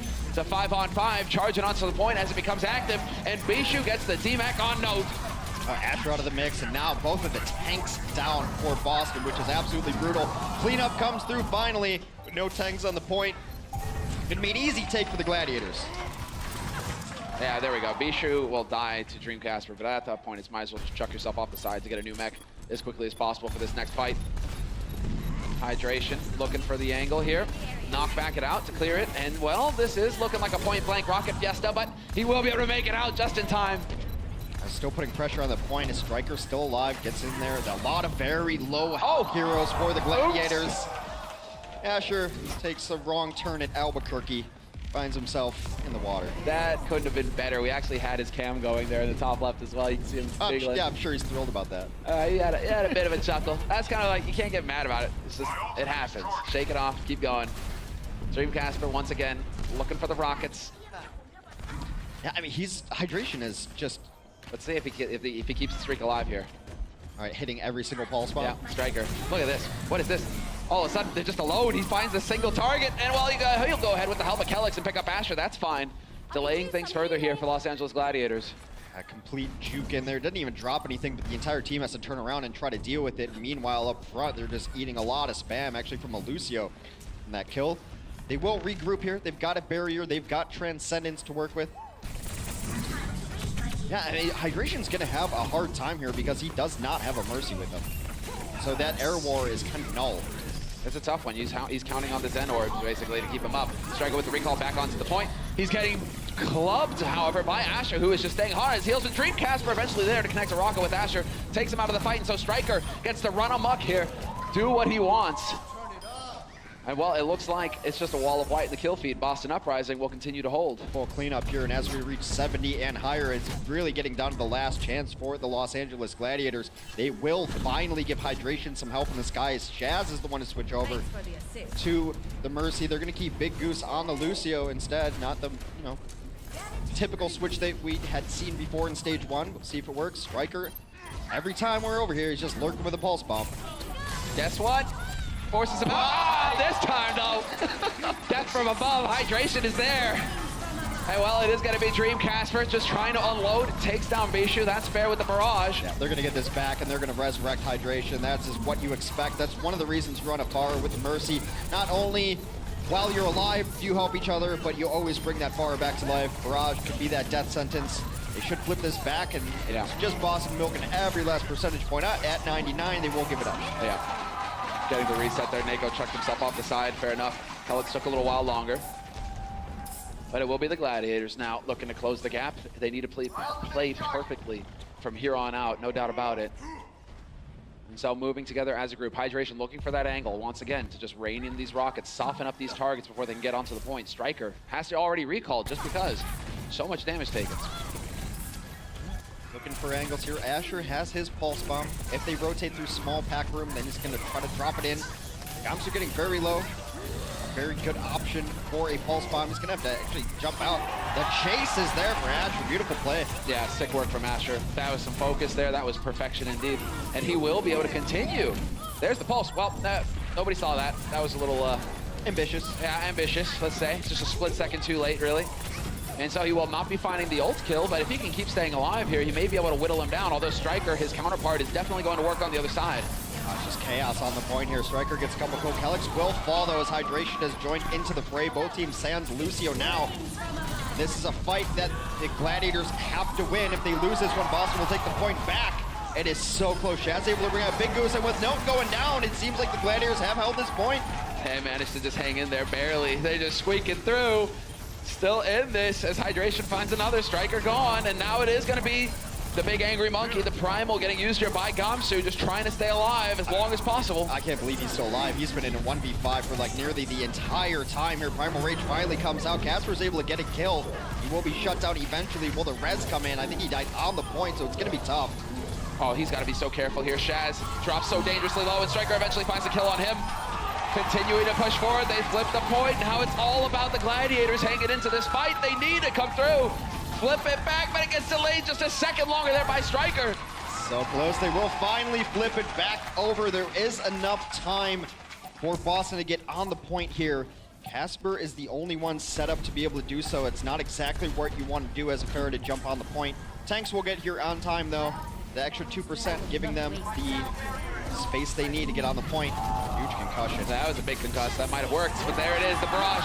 Perfection itself. He manages to pick up one, and hell, he even survived. What is this, a Pharah surviving a barrage? That's unheard of. Yeah, sound barrier. It's always something. It's not ever going to happen just on its own right there. Striker's able to take on Fissure. Fissure back to life. Not over yet. Next couple kills going to be absolutely game-defining. Yeah, but big D-Mech there onto Note. The kill that follows as well. Dreamcasper and Hydration having a party outside while the rest of them are inside trying to clear it out. Kelix got just destroyed by Big Goose. Booped off into oblivion.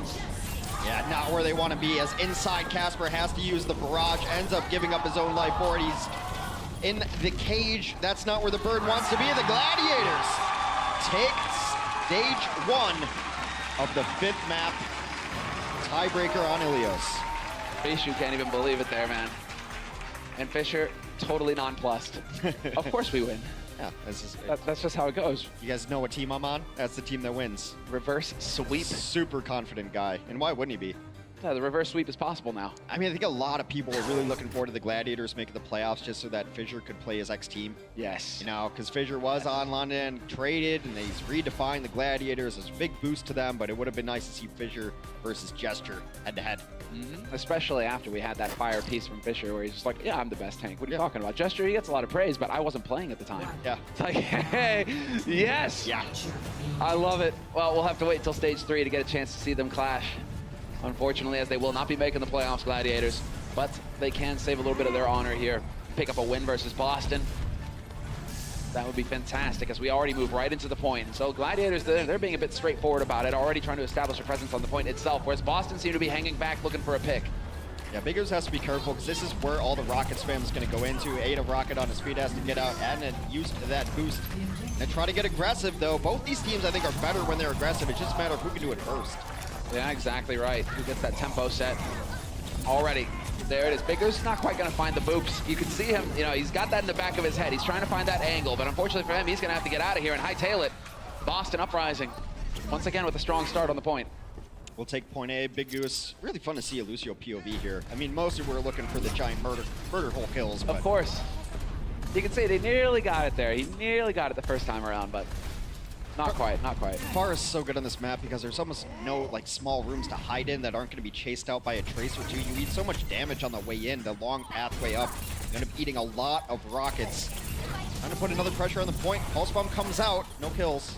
Managed to dodge it. He puts it right between the two tanks. That's unfortunate for Striker. There was a golden opportunity. It turns out he can miss the sticks in the end.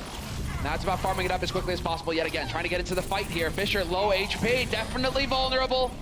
The Striker having to go for the recall. Big Goose there trying to keep his tank alive. How did Fisher live through that? He was at such low health. He gets healed back up though. Meanwhile, Boston has been in control at this point the entire time. Seem to be pushing everybody back. Just a little bit of tickle on the Pharah will make her back up at the very least. And now, yeah, they have to jump out yet again. Fisher has to bail. Los Angeles has been banking some ultimates though, so they could come back with a decent take. Boston hasn't had to use a whole lot either. It's been rather plain Overwatch here so far. Playing Overwatch, just mechanics at work. Mechanics and comms. But this has got to be the fight where we start to see some ults come into play here. As we have the wings already spread here for Shaz. We even have the sound barrier thrown into it. No hesitation. Gamsu taking a lot of damage despite the primal. He's got 1,000 HP, gets dropped down to 200 immediately. Yeah, Boston in a much better position too. They're able to pop their Valkyrie just now after both of the support ults for the Los Angeles Gladiators have faded. 82%. Los Angeles Gladiators have to win this fight. Self-destruct's gonna help. They're doing a good job here as Neko is getting that chain heal out. They finally managed to get the kill on Gamsu, the Gladiators. And there's the res, never mind. Gamsu's back into it. Now it's going to be all about demecking Bishu. Make sure that he can't have anything to work with here. Striker at 1 HP with a money recall gets himself back up to 98. He's going to stay alive and in this fight. So important to have a Tracer alive to clean up the rest of this. Stall still here. But there has not been any purple in the kill feed in quite a while, and you're going to need something. Big Goose. So sick. Right to the face. All right. For all the marbles, are you ready for some ruins? Let's get into it, man. Ruins, Widow, sure for a chance to shine. Definitely want to keep an eye on him. That's going to be hard. Oh, no. I'm silly. Of course. Hydration's been subbed in. Gonna be hard to shine from that bench. Oh, well, Lane, next time. It'll be Asher on Widow, looks like. Yeah, okay. So this is, I mean, the versatility of the supports for the LA Gladiators coming into this mix. Because now you can put Shaz on Tracer. Big Goose is going to play Sombra. This is not unheard of, actually. The last time we casted the Los Angeles Gladiators, it was a bit of this mystery heroes here. Hydration goes over to the Lucio. Fisher, of course, and Bishu will stay on the tanks. Asher, being their best hit scan player, goes onto the Widow. Big Goose on Sombra, Shaz on Tracer. Because why not? This is the Gladiators. This is wild. We've seen it work in the past, though. And there it is, the first attempt from Dreamcasper. Not quite going to find the shot. Asher wins the duel, has the advantage now of the angles and the knowledge. Where his opponent's coming from. Missed opportunity there. Missed shot. Neko with the volley boosted, it looks like. Managed to pick up Big Goose. Yeah, they get Big Goose down, and they know that they're going to be playing around the Sombra. Last time I thought that was the misstep of adding the Sombra into this mix. I think it's very difficult. Right now, though, Asher goes to town. Shaz takes down Striker. Casper back in the mix. All that progress going away now for Boston. Point still anyone's for the taking. It's looking like the Gladiators are going to be the first ones to start getting some percentage going here. Fisher hunts down Dreamcasper. And now everything is going to be on Boston getting a clean re-engage. You know, they go for the flip. It's very difficult for Dreamcasper too, because Widows have certain styles and certain kind of rhythms to how they play, and he's been used to playing short for all day. Now he's got to play a different Widow player. Maybe takes different angles. Maybe the shots, or his timing of his shots is a little bit different. So it's a small adjustment that Dreamcasper has to make. So far, Asher's been cleaning up. They have EMP ready too, so Neko's got to be on notice. He's not going to be too pleased about that, that's for sure. Big Goose now. Is he just baiting this for a pulse bomb? Yeah, that's the feeling, right? He's fishing. He just wants to go in for the blink. Yep, there it is. Gonna cut them in half. Kellic still managed to get the wings out, though, and so the heals will be there. Although, as I say that, we get no demeched immediately. Great focus fire coming in here from the Gladiators. Dreamcasper gets spotted by Shaz. That's a big kill. Needed to happen as well, as Dreamcasper had got the kill on Asher a moment before. Might be a little overwhelming kills though for Boston as they come up. They've brought Casper back to life. Have to burn out this Transcend. A sound barrier has also come out for the side of the Gladiators. They've been in control of the point the entire time. They're probably just going to try to milk it for all the percentage, unless they get a couple more kills. Shaz's Tracer looks really good. Shaz is all over the place, man. Just blinking, not quite finding the one clips, but still going for the plays. And so 59% gained for the Gladiators. It's on Boston Uprising now to try and tie things up here. Once again, Dreamcasper finds himself in the back left corner, gets up onto the platform. And yeah, that's just annoying for the Gladiators. Now it's tough to really get in here. No one can hide from those sights. Asher's still a while away from getting his own infra sight up. It's going to be very tricky where the Gladiators choose to engage here. And they might just wait this one out. You know, it's kind of like those few times where you see a Molten Core from a Torb. Just wait it out. No reason to fight into this. That's super low. Spicy. But then Hydration will be happy about that. Look at that, getting an easy 5%. Well, he also charges up Big Goose. Big Goose has EMP now. They're playing around that pack. Sombra can be very decent on this map. EMP comes out. Chaz deleted immediately.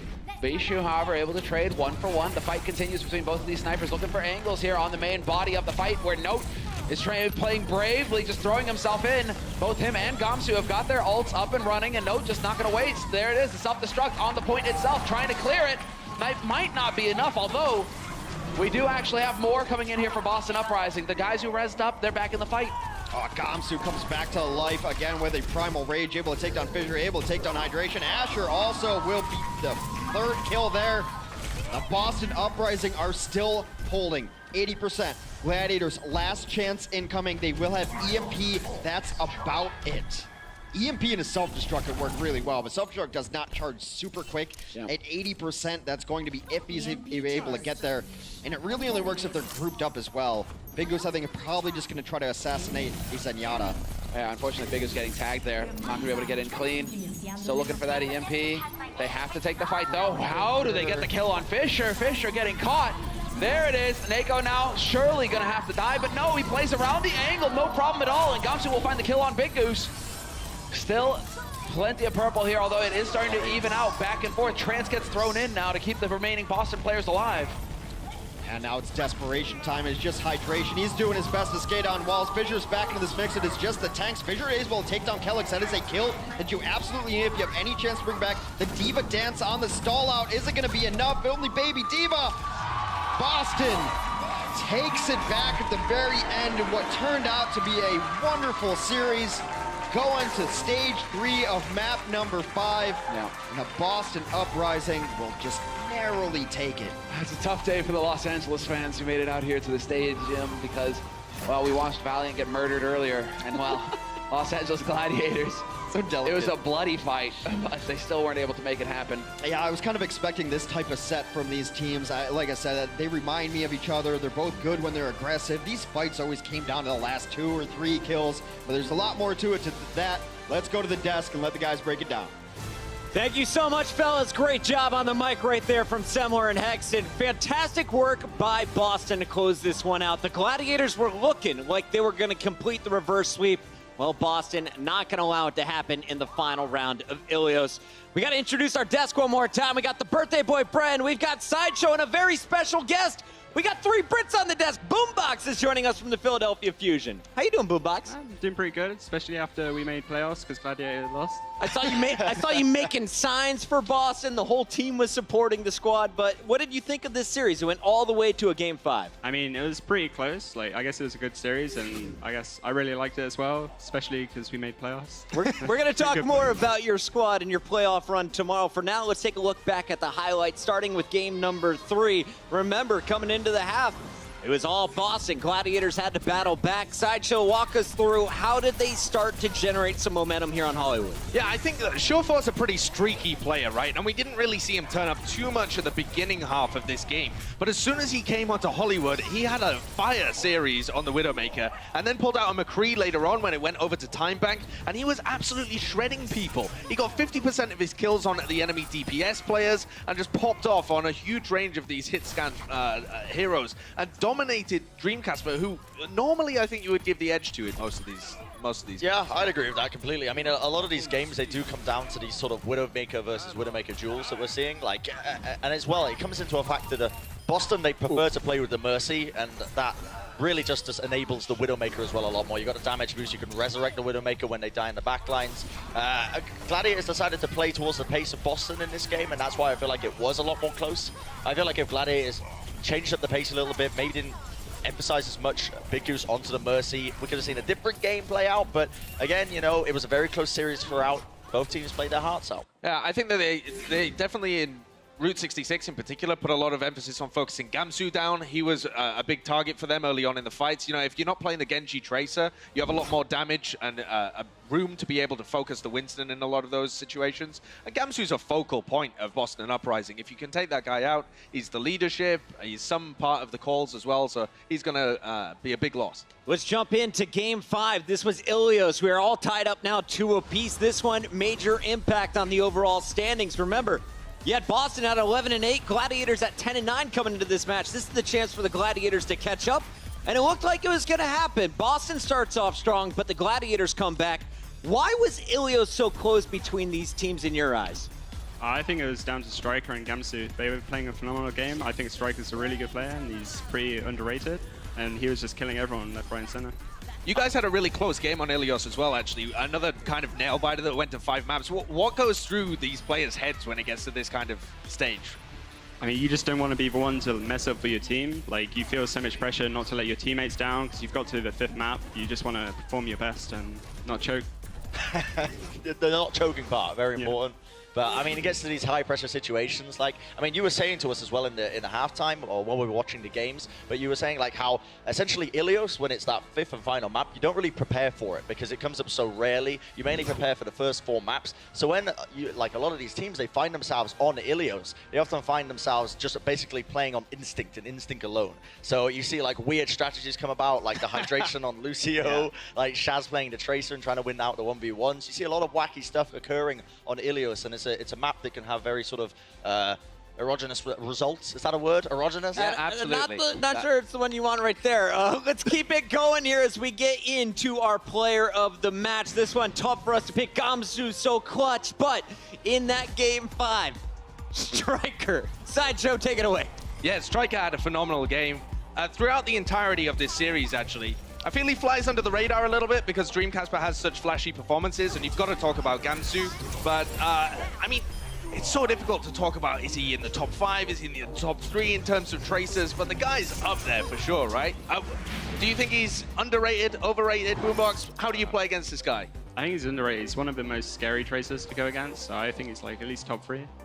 Makes it tough to be a Zenyatta, for sure. Striker getting the job done today. Boston causing problems for the Gladiators, making a lot of LA fans sad because they will not see the Gladiators in our title matches tomorrow. As you take a look at the overall standings, this was also a big series for Boston because now they're at 12-8. They are tied with the Houston Outlaws. And at this moment, we have now completed all of the regular season matches in Stage 2. We only have the playoff matches left, and that means we're at the 50% point here in the overall league for Season 1. Yeah, we've had some great games, haven't we, though? Big upsets throughout as well, and here are the Stage 2 standings as well. So you can see these are the teams that are going to be ending up in the playoffs. We're going to have Philadelphia Fusion as that 3rd seed, and now, of course, London and New York as well. And tomorrow is going to be having some absolute banger of some games kicking off. Boombox, how do you feel you match up in this first match? It's going down at 1 p.m. You have to go up against the London Spitfire. I mean, we've had some tough performances against London, except from this time I'm hoping we can